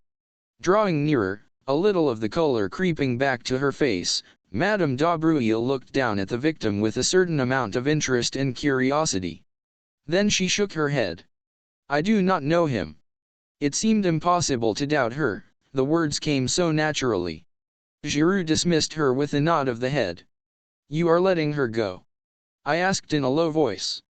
Is that wise? Surely that black hair is from her head. I do not need teaching my business, said Giroux dryly. She is under surveillance. I have no wish to arrest her as yet. Then, frowning, he gazed down at the body. Should you say that was a Spanish type at all? He asked suddenly. I considered the face carefully. No, I said at last. I should put him down as a Frenchman most decidedly. Giroux gave a grunt of dissatisfaction. Same here. He stood there for a moment, then with an imperative gesture he waved me aside, and once more, on hands and knees, he continued his search of the floor of the shed. He was marvelous. Nothing escaped him. Inch by inch he went over the floor, turning over pots, examining old sacks. He pounced on a bundle by the door, but it proved to be only a ragged coat and trousers, and he flung it down again with a snarl. 2 pairs of old gloves interested him, but in the end he shook his head and laid them aside. Then he went back to the pots, methodically turning them over one by one. In the end he rose to his feet, and shook his head thoughtfully. He seemed baffled and perplexed. I think he had forgotten my presence. But at that moment a stir and bustle was heard outside, and our old friend, the examining magistrate, accompanied by his clerk and Bex, with the doctor behind the nook came bustling in. But this is extraordinary, Monsieur Giroux, cried Hotet. Another crime. Ah, we have not got to the bottom of this case. There is some deep mystery here. But who is the victim this time? That is just what nobody can tell us, monsieur. He has not been identified. Where is the body? Asked the doctor. Giroux moved aside a little. There in the corner. He has been stabbed to the heart, as you see. And with the dagger that was stolen yesterday morning. I fancy that the murder followed hard upon the theft, but that is for you to say. You can handle the dagger freely, there are no fingerprints on it. The doctor knelt down by the dead man, and Giroux turned to the examining magistrate. A pretty little problem, is it not? But we shall solve it. And so no one can identify hero, mused the Magi's freight. Could it possibly be one of the assassins? They may have fallen out among themselves. Giroux shook his head. The man is a Frenchman, I would take my oath on that, but at that moment they were interrupted by the doctor, who was sitting back on his heels with a perplexed expression. You say he was killed yesterday morning. I fix it by the theft of the dagger, explained Giroux. He may, of course, have been killed later in the day. Later in the day? Fiddlesticks. This man has been dead at least 48 hours, and probably longer. We stared at each other in blank amazement. 15 A photograph. The doctor's words were so surprising that we were all momentarily taken aback. Here was a man stabbed with a dagger which we knew to have been stolen only 24 hours previously, and yet Dr. Durand asserted positively that he had been dead at least 48 hours. The whole thing was fantastic to the last extreme. We were still recovering from the surprise of the doctor's announcement, when a telegram was brought to me. It had been sent up from the hotel to the villa. I tore it open. It was from Poirot, and announced his return by the train arriving at Merlinville at 12:28. I looked at my watch and saw that I had just time to get comfortably to the station and meet him there. I felt that it was of the utmost importance that he should know at once of the new and startling developments in the case. Evidently, I reflected, Poirot had had no difficulty in finding what he wanted in Paris. The quickness of his return proved that. Very few hours had sufficed. I wondered how he would take the exciting news I had to impart. The train was some minutes late, and I strolled aimlessly up and down the platform until it occurred to me that I might pass the time by asking a few questions as to who had left Merlinville by the last train on the evening of the tragedy. I approached the chief porter, an intelligent-looking man, and had little difficulty in persuading him to enter upon the subject. It was a disgrace to the police, he hotly affirmed, that such brigands or assassins should be allowed to go about unpunished. I hinted that there was some possibility they might have left by the midnight train, but he negatived the idea decidedly. He would have noticed 2 foreigners, he was sure of it. Only about 20 people had left by the train, and he could not have failed to observe them. I do not know what put the idea into my head. Possibly it was the deep anxiety underlying Martha d'Aubruil's tones, but I asked suddenly, "Young Monsieur Renaud, he did not leave by that train, did he?" "Ah, no, monsieur. To arrive and start off again within half an hour, it would not be amusing, that." I stared at the man, the significance of his words almost escaping me. Then I saw. "You mean," I said, my heart beating a little, "that Monsieur Jacques Renaud arrived at Merlinville that evening?" "But yes, monsieur. By the last train arriving the other way, the 11:40. My brain whirled. That, then, was the reason of Martha's poignant anxiety. Jacques Renaud had been in Merlinville on the night of the crime. But why had he not said so? Why? On the contrary, had he led us to believe that he had remained in Cherbourg? Remembering his frank boyish countenance, I could hardly bring myself to believe that he had any connection with the crime. Yet why this silence on his part about so vital a matter? One thing was certain, Martha had known all along. Hence her amenity, and her eager questioning of Poirot as to whether anyone was suspected. My cogitations were interrupted by the arrival of the train, and in another moment I was greeting Poirot. The little man was radiant. He beamed and vociferated and, forgetting my English reluctance, embraced me warmly on the platform. "Mon cher ami, I have succeeded, but succeeded to a marvel." "Indeed? I'm delighted to hear it.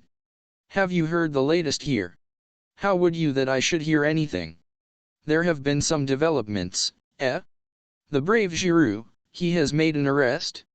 Or even arrests, perhaps. Ah, but I will make him look foolish, that one. But where are you taking me, my friend? Do we not go to the hotel? It is necessary that I attend to my mustaches, they are deplorably lined from the heat of traveling. Also, without doubt, there is dust on my coat. And my tie, that I must rearrange." I cut short his remonstrances. "My dear Poirot, never mind all that. We must go to the villa at once. There has been another murder. Never have I seen a man so flabbergasted." His jaw dropped. All the jauntiness went out of his bearing. He stared at me open-mouthed. "What is that you say? Another murder? Ah, then, but I am all wrong. I have failed. Giroux may mock himself at me, he will have reason. You did not expect it, then?" "I? Not the least in the world. It demolishes my theory, it ruins everything, no." He stopped dead, thumping himself on the chest. "It is impossible. I cannot be wrong. The facts, taken methodically, and in their proper order, admit of only one explanation: I must be right. I am right." But then he interrupted me. "Wait, my friend. I must be right, therefore this new murder is impossible unless oh, wait, I implore you. Say no word." He was silent for a moment or two, then resuming his normal manner, he said in a quiet, assured voice, "The victim is a man of middle age. His body was found in the locked shed near the scene of the crime and had been dead at least 48 hours. And it is most probable that he was stabbed in a similar manner to Mr. Renaud, though not necessarily in the back." It was my turn to gape, and gape I did. In all my knowledge of Poirot he had never done anything so amazing as this. And, almost inevitably, a doubt crossed my mind. "Poirot," I cried, "you're pulling my leg. You've heard all about it already." He turned his earnest gaze upon me reproach_LLY. "Would I do such a thing? I assure you that I have heard nothing whatsoever. Did you not observe the shock your news was to me? But how on earth could you know all that?" "I was right, then. But knew it. The little grey cells, my friend, the little grey cells. They told me." Thus, and in no other way could there have been a second death. Now tell me all. If we go round to the left here, we can take a short cut across the golf links which will bring us to the back of the Villa Genevieve much more quickly. As we walked, taking the way he had indicated, I recounted all I knew. Poirot listened attentively. The dagger was in the wound, you say? That is curious. You are sure it was the same one? Absolutely certain. That's what makes it so impossible. Nothing is impossible. There may have been two daggers. I raised my eyebrows. Surely that is in the degree unlikely? It would be a most extraordinary coincidence. You speak as usual, without reflection, Hastings. In some cases two identical weapons would be highly improbable. But not here. This particular weapon was a war souvenir which was made to Jack Renaud's orders. It is really highly unlikely, when you come to think of it, that he should have had only one made. Very probably he would have another for his own use. But nobody has mentioned such a thing, I objected. A hint of the lecturer crept into Poirot's tone. My friend, in working upon a case, one does not take into account only the things that are mentioned. There is no reason to mention many things which may be important. Equally, there is often an excellent reason for not mentioning them. You can take your choice of the two motives. I was silent, impressed in spite of myself. Another few minutes brought us to the famous shed. We found all our friends there, and after an interchange of polite amenities, Poirot began his task. Having watched Giroux at work, I was keenly interested. Poirot bestowed but a cursory glance on the surroundings. The only thing he examined was the ragged coat and trousers by the door. A disdainful smile rose to Giroux's lips, and, as though noting it, Poirot flung the bundle down again. Old clothes of the gardeneress, he queried. Exactly, said Giroux. Poirot knelt down by the body. His fingers were rapid but methodical.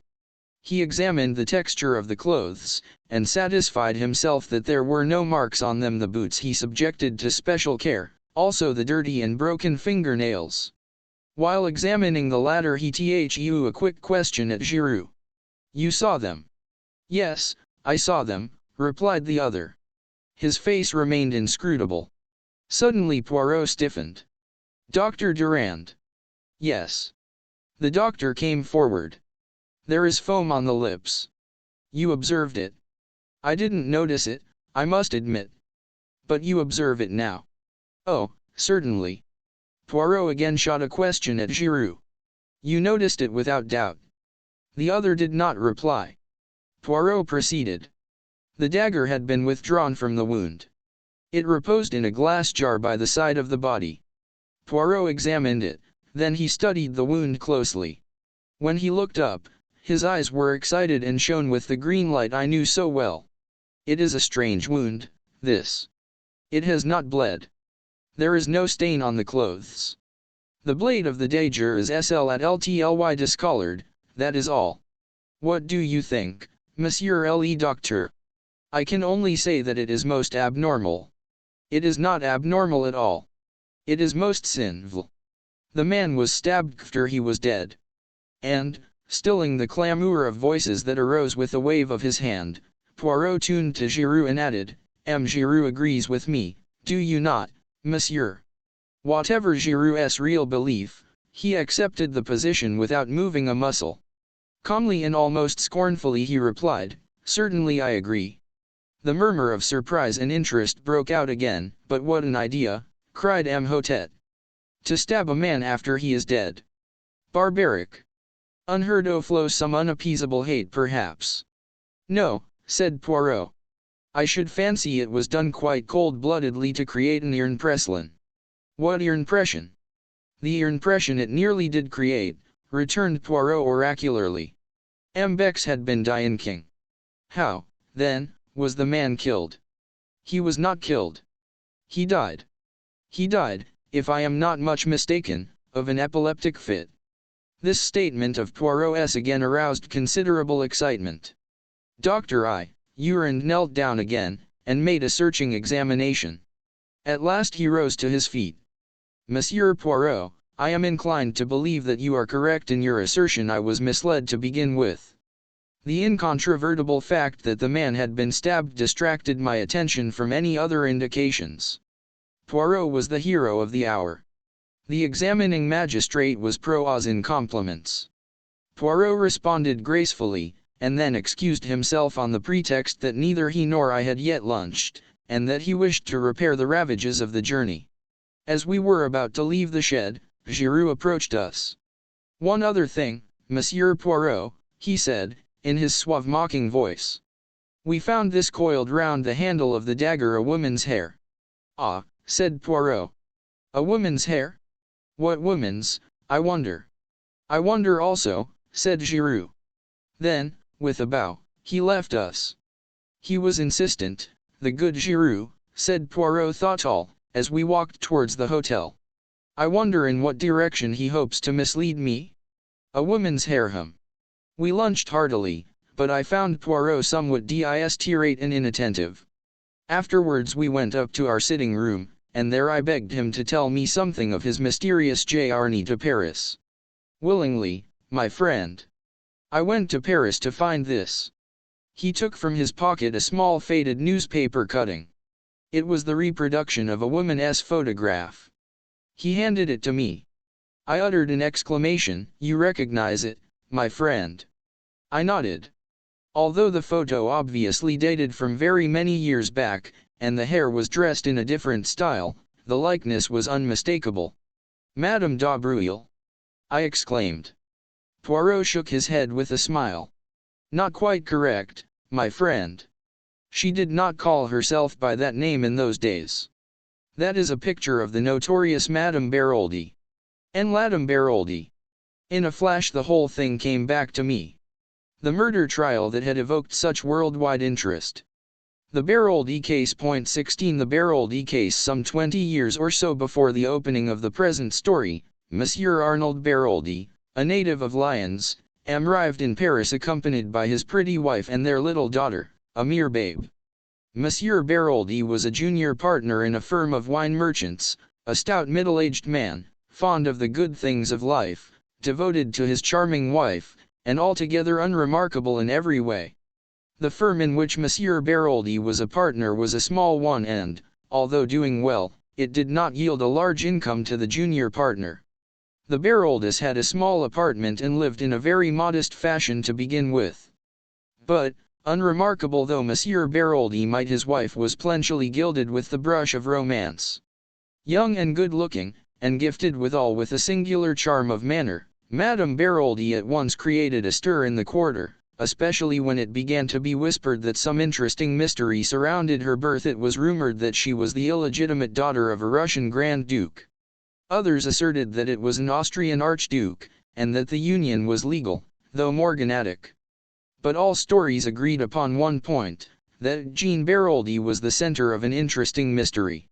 Among the friends and acquaintances of the Baroldis was a young lawyer, Georges Quinault. It was soon evident that the fascinating Jean had conveniently enslaved his heart. Madame Baroldi encouraged the young man in a discreet fashion, but always being careful to amrime her complete devotion to her middle-aged husband. Nevertheless, many spiteful persons did not hesitate to declare that young Quinault was her lover and not the only one. When the Baroldis had been in Paris about months, another personage came upon the scene. This was near Hiram P. Trapp, a native of the United States, and extremely wealthy. Introduced to the charming and mysterious Madame Baroldi, he fell a prompt victim to her fascinations. His admiration was obvious, though strictly respectful. About this time, Madame Baroldi became more outspoken in her confidences. To several friends, she declared herself greatly worried on her husband's behalf. She explained that he had been drawn into several schemes of a political nature, and also referred to some important papers that had been entrusted to him for safekeeping and which concerned a secret of far-reaching European importance. They had been entrusted to his custody to pursuers off the track, but Madame Baroldi was nervous, having recognized several important members of the revolutionary circle in Paris. On the 28th day of November the blow fell. The woman who came daily to clean and cook for the Baroldis was surprised to find the door of the apartment standing wide open. Hearing faint moans issuing from the bedroom, she went in. A terrible sight met her eyes. Madame Baroldi lay on the floor bound hand and foot, uttering feeble moans, having managed to free her mouth from a gag. On the bed was Monsieur Baroldi, lying in a pool of blood, with a knife driven his heart. And Madame Baroldi's story was clear enough. Suddenly awakened from sleep, she had discerned two masked men bending over her. Stifling her cries, they had bound and gagged her. They had then demanded of Monsieur Baroldi the famous secret. But the intrepid wine merchant refused point blank to accede to their request. Angered by his refusal, one of the men incontinently stabbed him through the heart. With the dead man's keys, they had opened the safe in the corner, and had carried away with them a mass of papers. Both men were heavily bearded, and had worn masks, but Madame Baroldi declared positively that they were Russians. The affair created an immense sensation. Time went on, and the mysterious bearded men were never traced. And then, just as public interest was beginning to die down, a startling development occurred. Madame Baroldi was arrested and charged with the murder of her husband. The trial, when it came on, aroused widespread interest. The youth and beauty of the accused, and her mysterious history, were sufficient to make of it a cause célèbre. It was proved beyond doubt that Jean Baroldi's parents were a highly respectable and prosaic couple, fruit merchants, who lived on the outskirts of Lyons. The Russian Grand Duke, the court intrigues, and the political schemes, all the stories current, were traced back to the lady herself. Remorselessly, the whole story of her life was laid bare. The motive for the murder was found in Hiram P. Trapp. Mr. Trapp did his best, but, relentlessly and agilely cross-questioned, he was forced to admit that he loved the lady, and that, had she been free, he would have asked her to be his wife. The fact that the relations between them were admittedly platonic strengthened the case against the accused. Debarred from becoming his mistress by the simple honorable nature of the man, Jean Baroldi had conceived the monstrous project of ridding herself of her elderly, undistinguished husband and becoming the wife of the rich American. Throughout, Madame Baroldi confronted her accusers with convict sang-froid and self-possession. Her story never varied. She continued to declare strenuously that she was of royal birth and that she had been substituted for the daughter of the fruit seller at an early age. Absurd and completely unsubstantiated as these statements were, a great number of people believed implicitly in their truth. But the prosecution was implacable. It denounced the masked Russians as a myth, and asserted that the crime had been committed by Madame Baroldi and her lover, Georges Quinault. A warrant was issued for the arrest of the latter, but he had wisely disappeared. Evidence showed that the bonds which secured Madame Baroldi were so loose that she could easily have freed herself. And then, towards the close of the trial, a letter, posted in Paris, was sent to the public prosecutor. It was from Georges Quinault and, without revealing his whereabouts, it contained a full confession of the crime. He declared that he had indeed struck the fatal blow at Madame Baroldi's instigation. The crime had been planned between them, believing that her husband ill-treated her, and maddened by his own passion for her, a passion which he believed her to return. He had planned the crime and struck the fatal blow that should free the woman he loved from a hateful bondage. Now, for the first time, he learned of Mr. Hiram P. Trapp, and realized that the woman he loved had betrayed him. Not for his sake did she wish to be free, but in order to marry the wealthy American she had used him as a cat's paw, and now, in his jealous rage, he turned and denounced her, declaring that he had acted at her instigation.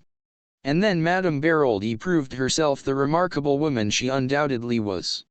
Without hesitation, she dropped her previous defense, and admitted that the Russians were a pure invention on her part.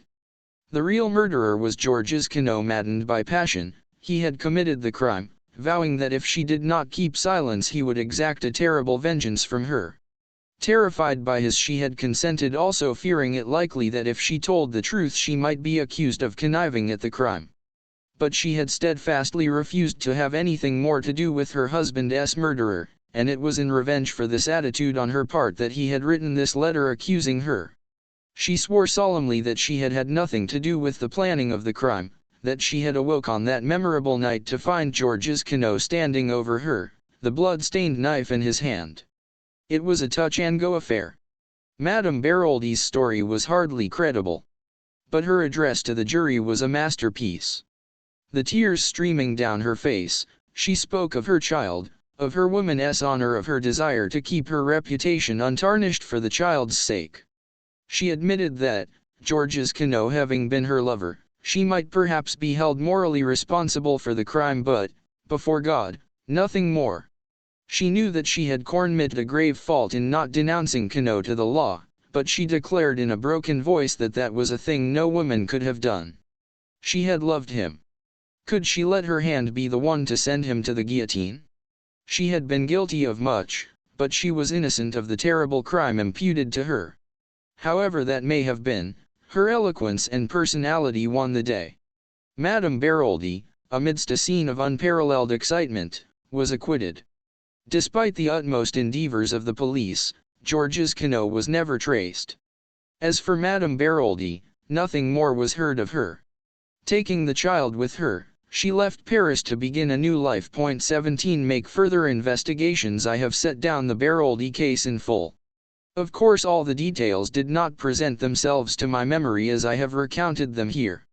Nevertheless, I recalled the case fairly accurately. It had attracted a great deal of interest at the time, and had been freely reported by the English papers, so that it did not need much effort of memory on my part to recollect the salient details. Just for the moment, in my excitement, it seemed to clear up the whole matter. I admit that I am impulsive, and Poirot deplores my custom of jumping to conclusions, but I think I had some excuse in this instance. The remarkable way in which this discovery justified Poirot's point of view struck me at once. "Poirot," I said, "I congratulate you. I see everything now."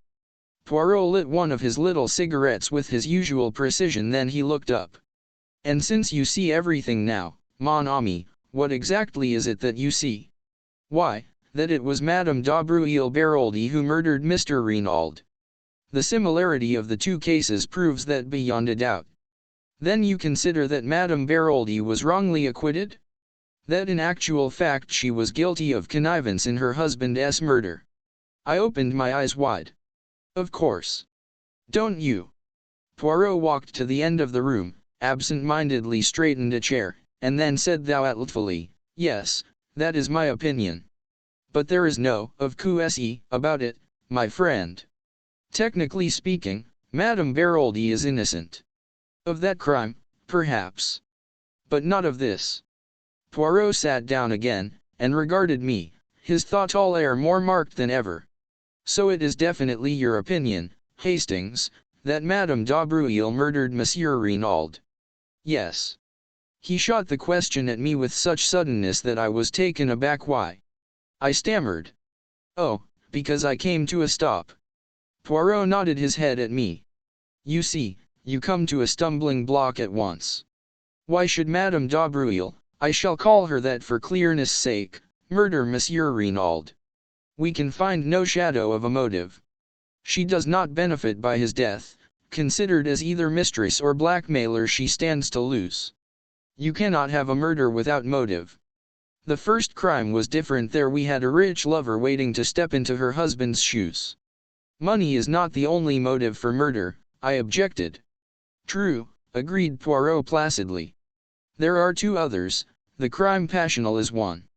And there is the third rare motive, murder for an idea, which involves some form of mental derangement on the part of the murderer. Homicidal mania and religious fanaticism belong to that class. We can root it out here. But what about the crime passional? Can you rule that out? If Madame d'Aubruil was Renauld's mistress, if she found that his affection was cooling, or if her jealousy was aroused in any way, might she not have struck him down in a moment of anger?" Poirot shook his head.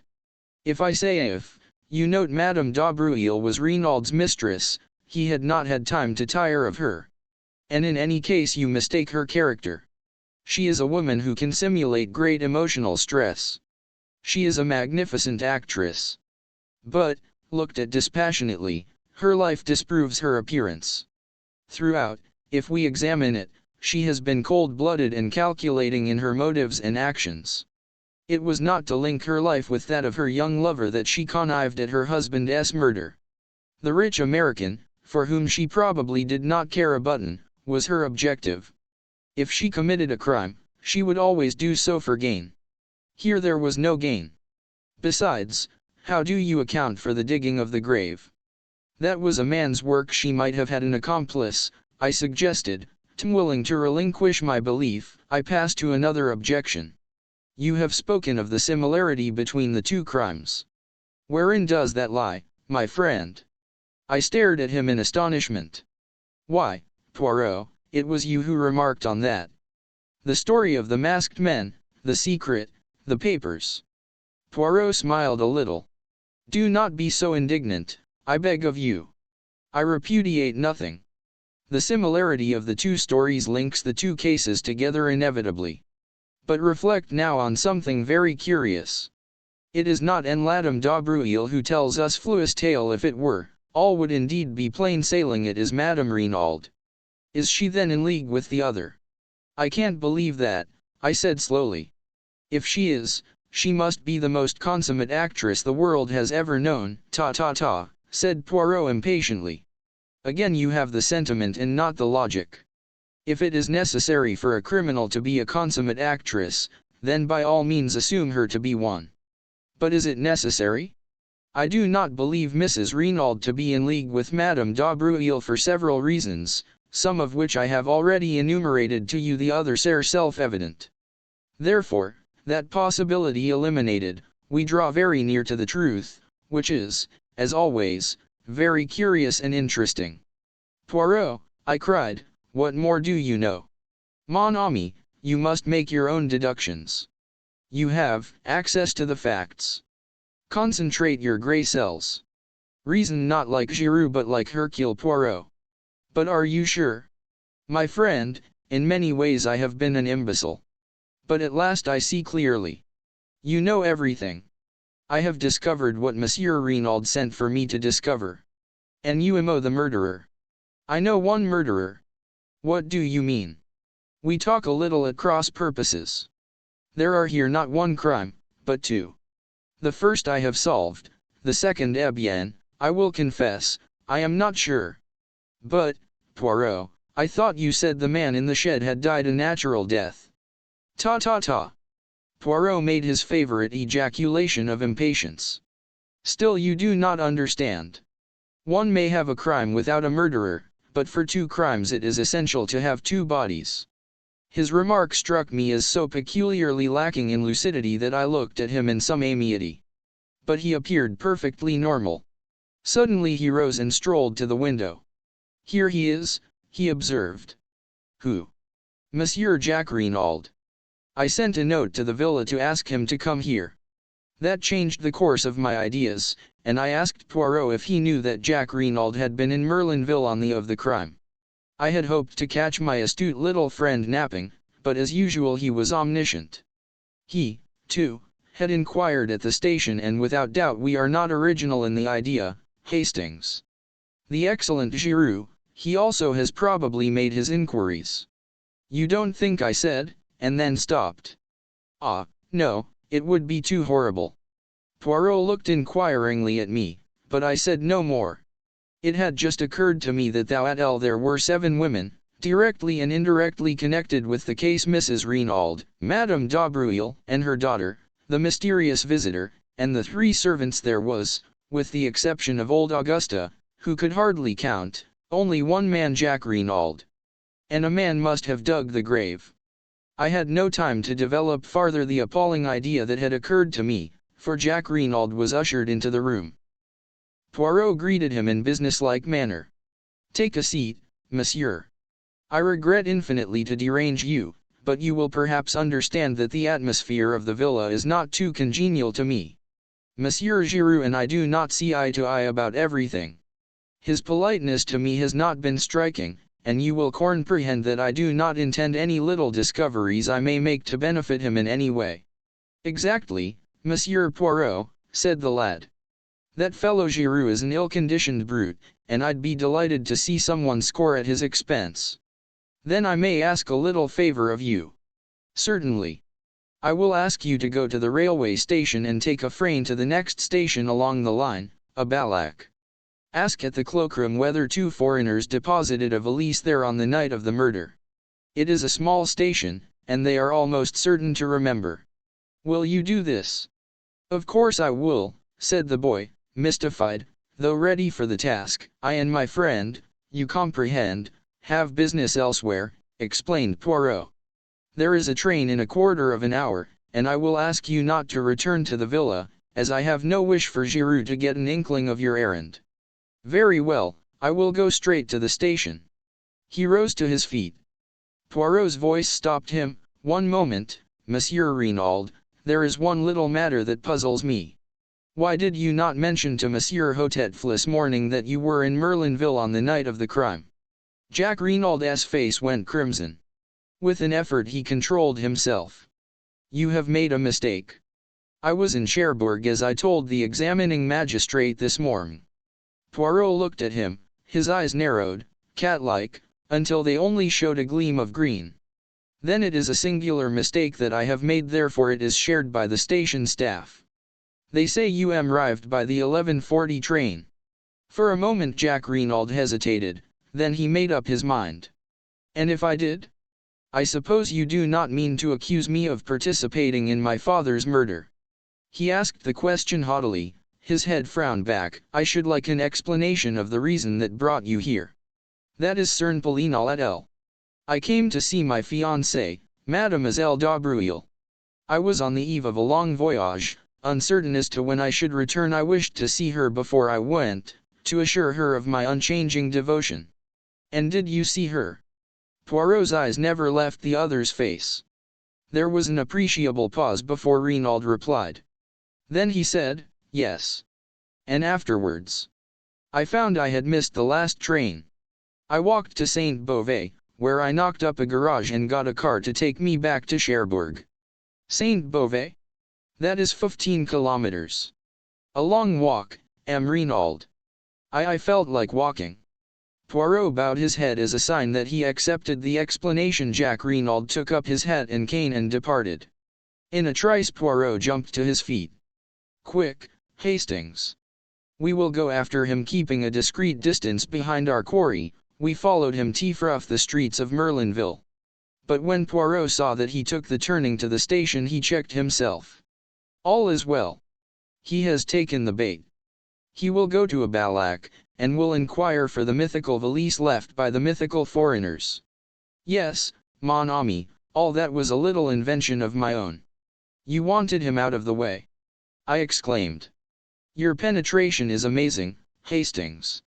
Now, if you please, we will go up to the Villa Genevieve. 18 Giroux acts arrived at the villa.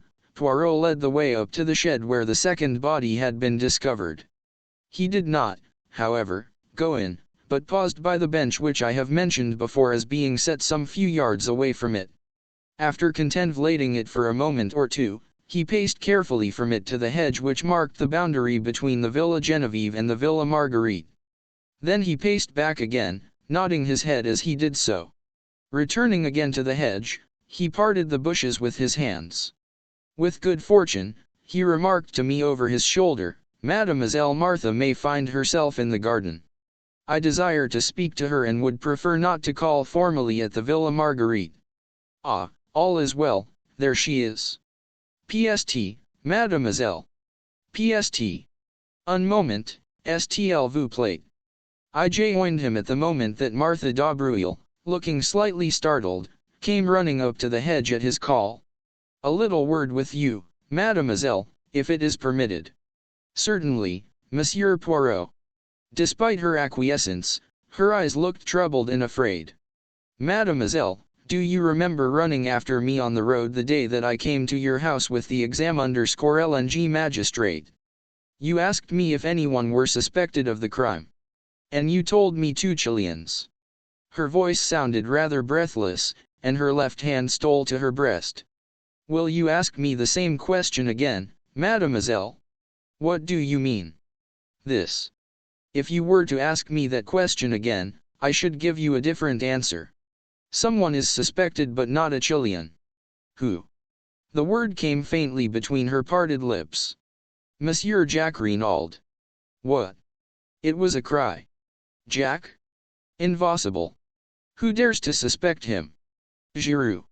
Giroux. The girl's face was ashy. I am afraid of that man, he is cruel. He will. She broke off. There was courage gathering in her face, and determination. I realized in that moment that she was a fighter. Poirot, too, watched her intently. UK 10W, of course, that he was here on the night of the murder, he asked. Yes, she replied mechanically. He told me. It was unwise to have tried to conceal the fact, ventured Poirot. Yes, she replied impatiently. But we cannot waste time on regrets. We must find something to save him. He is innocent, of course, but that will not help him with a man like Giroux, who has his reputation to think of. He must arrest someone, and that someone will be Jack. The facts will tell against him, said Poirot. You realize that? She faced him squarely. I am not a child, monsieur. I can be brave and look facts in the face. He is innocent, and we must save him. She spoke with a kind of desperate, then was silent, frowning as she thought. And mademoiselle, said Poirot, observing her keenly, is there not something that you are keeping back that you could tell us? She nodded perplexedly. Yes, there is something, but I hardly know whether you will believe it. It seems so absurd. At any rate, tell us, mademoiselle. It is this. M. Giroux sent for me, as an afterthought, to see if I could identify the man in there. She signed with her head towards the shed. I could not. At least I could not at the moment. But since I have been dying well. It seems so queer, and yet I am almost sure. I will tell you. On the morning of the day Monsieur Renaud was murdered, I was walking in the garden here, when I heard a sound of men's voices quarreling. I pushed aside the bushes and looked. One of the men was Monsieur Renaud and the other was a tramp, a dread-looking creature in filthy rags. He was alternately whining and I gathered he was asking for money, but at that moment Maman called me from the house, and I had to go. That is all, only I am almost sure that the tramp and the dead man in the shed are one and the same. Poirot uttered an exclamation. But why did you not say at the time, mademoiselle? Because at first it only struck me that the face was vaguely familiar in some way. The man was differently dressed, and apparently belonged to a superior station in life. A voice called from the house. Maman, whispered Martha, I must go. And she slipped away off the trees. Come, said Poirot and, taking my arm, turned in the direction of the villa. What do you really think? I asked in some curiosity. Was that story true, or did the girl make it up in order to divert suspicion from her lover? It is a curious tale, said Poirot, but I believe it to be the absolute truth unwittingly. Mademoiselle Martha told us the truth on another point and incidentally gave Jacques Renaud the lie. Did you notice his hesitation when I asked him if he saw Martha d'Aubreuil on the eve of the crime? He paused and then said yes. I suspected that he was lying. It was necessary for me to see Mademoiselle Martha before he could put her on her guard. 3 little words gave me the information I wanted. When I asked her if she knew that Jacques Renaud was here that night, she answered, he told me. Now, Hastings, what was Jacques Renaud doing here on that eventful evening, and if he did not see Mademoiselle Martha, whom did he see?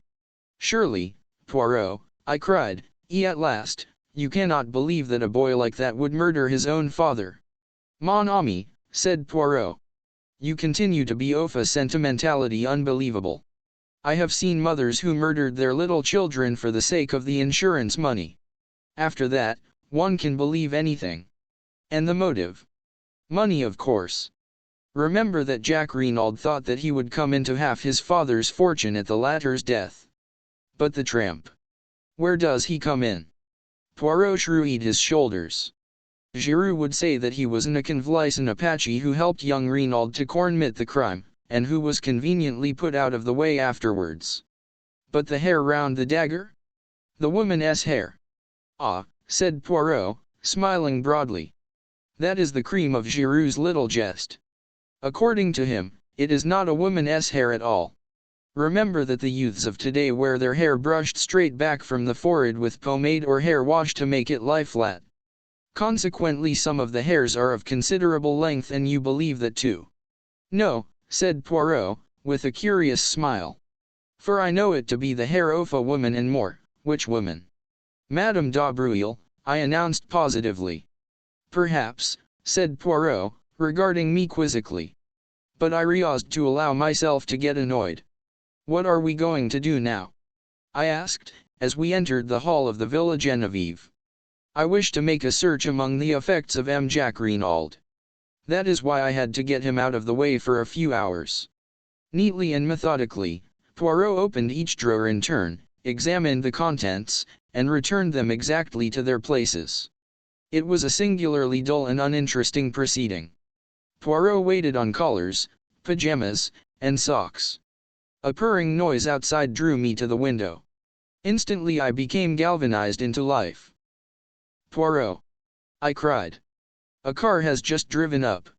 Giroux is in it, and Jacques Renaud, and 2 gendarmes. Sacre tonnerre, growled Poirot. That animal of a Giroux, could he not wait?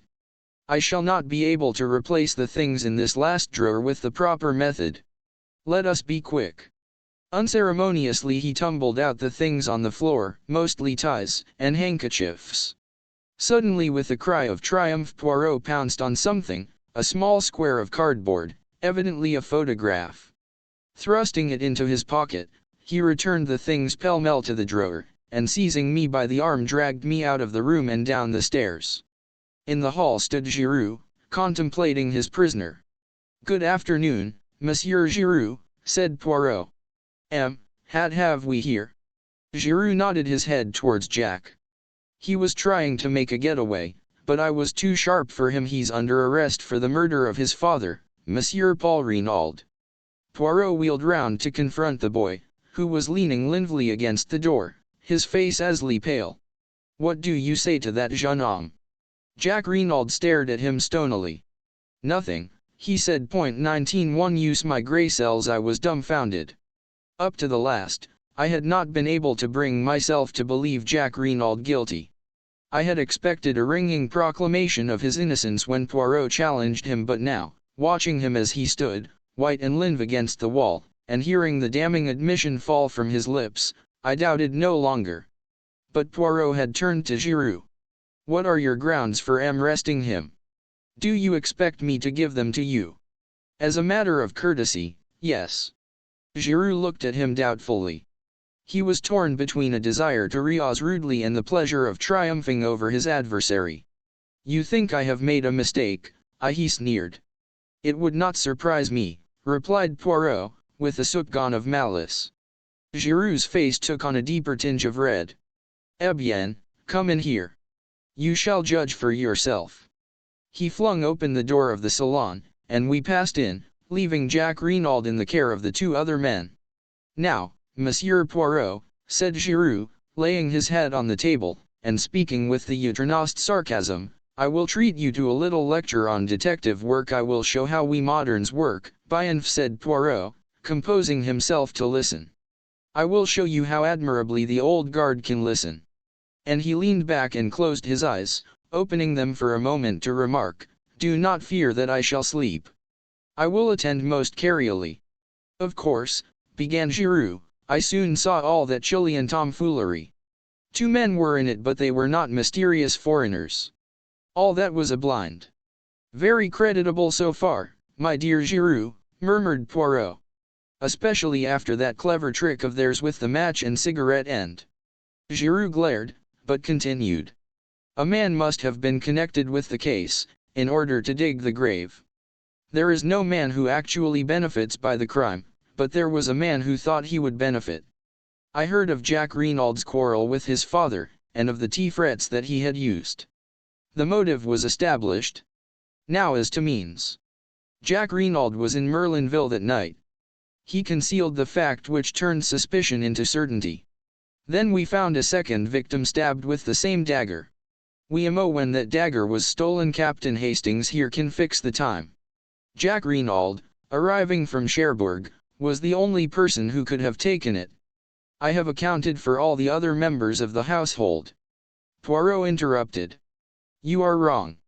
There is one other person who could have taken the dagger. You refer to Monsieur Stoner? He arrived at the front door, in an automobile which had brought him straight from Calais. Ah! Believe me, I have looked into everything. Monsieur Jack Reinald arrived by train. An hour elapsed between his arrival and the moment when he presented himself at the house. Without doubt, he saw Captain Hastings and his companion leave the shed, slipped in himself and took the dagger, stabbed his accomplice in the shed who was already dead. Giroux shrugged his shoulders. Possibly he did not observe that. He may have judged him to be sleeping. Without doubt they had a rendezvous. In any case he knew this apparent second murder would greatly complicate the case.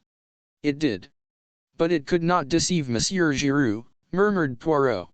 You mock at me. But I will give you one last irrefutable proof. Madame Reinald's story was false, a fabrication from beginning to end. We believe Madame Reinald to have loved her husband, yet she lied to shield his murderer. For whom will a woman lie? Sometimes for herself, usually for the man she loves, always for her children. That is the last, the irrefutable proof. You cannot get round it. Giroux paused, flushed, and triumphant. Poirot regarded him steadily. That is my case, said Giroux. What have you to say to it? Only that there is one thing you have failed to take into account. What is that? Jack Reinald was presumably acquainted with the planning out of the golf course. He knew that the body would be discovered almost at once, when they started to dig the bunker. Giroux let out loud. But it is idiotic what you say there. He wanted the body to be found. Until it was found, he could not presume death, and would have been unable to enter into his inheritance. I saw a quick flash of green in Poirot's eyes as he rose to his feet. Then why bury it? He asked very softly. Reflect, Giroux. Since it was to Jack Reinald's advantage that the body should be found without delay, why dig a grave at all? Giroux did not reply. The question found him unprepared. He shrugged his shoulders as though to intimate that it was of no importance. Poirot moved towards the door. I followed him. There is one more thing that you have failed to take into account, he said over his shoulder. What is that? The piece of lead piping, said Poirot, and left the room. Jack Reinald still stood in the hall, with a white dumb face, but as we came out of the salon he looked up sharply. At the same moment there was the sound of a footfall on the staircase. Mrs. Reinald was descending it. At the sight of her son, standing between the two myrmidons of the law, she stopped as though petrified. Jack, she faltered. Jack, what is Fluis? He looked up at her, his face set. They have arrested me, mother. She uttered a piercing cry, and before anyone could get to her, swayed, and fell heavily. We both ran to her and lifted her up. In a minute Poirot stood up again. She has cut her head badly, on the corner of the stairs. I fancy there is slight concussion also. If Giroux wants a statement from her, he will have to wait. She will probably be unconscious for at least a week. Denise and Frangois had run to their mistress, and leaving her in their charge Poirot left the house. He walked with his head down, frowning thoughtful. For some time I did not speak, but at last I ventured to put a question to him.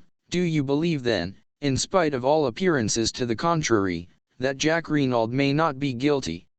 Poirot did not answer at once, but after a long wait he said gravely, I do not know, Hastings. There is just a chance of it. Of course Giroux is all wrong from beginning to end. If Jack Reinald is guilty, it is in spite of Giroux's arguments, not because of them. And the gravest indictment against him is known only to me. What is that? I asked, impressed. If I would use your grey cells, and see the whole case clearly as I do, you too would perceive it, my friend. This was what I called one of Poirot's irritating answers.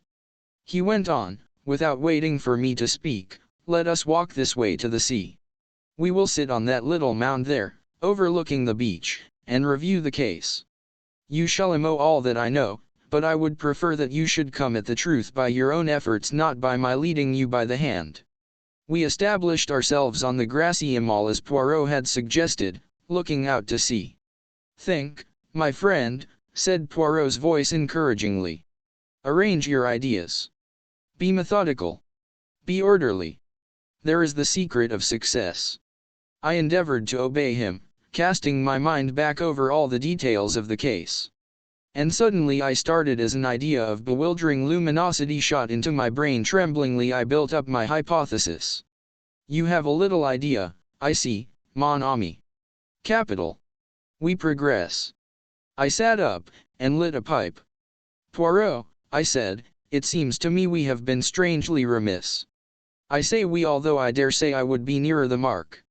But you must pay the penalty of your determined secrecy. So I say again, we have been strangely remiss. There is someone we have forgotten. And who is that? Inquired Poirot, with twinkling eyes. Georges Quinault.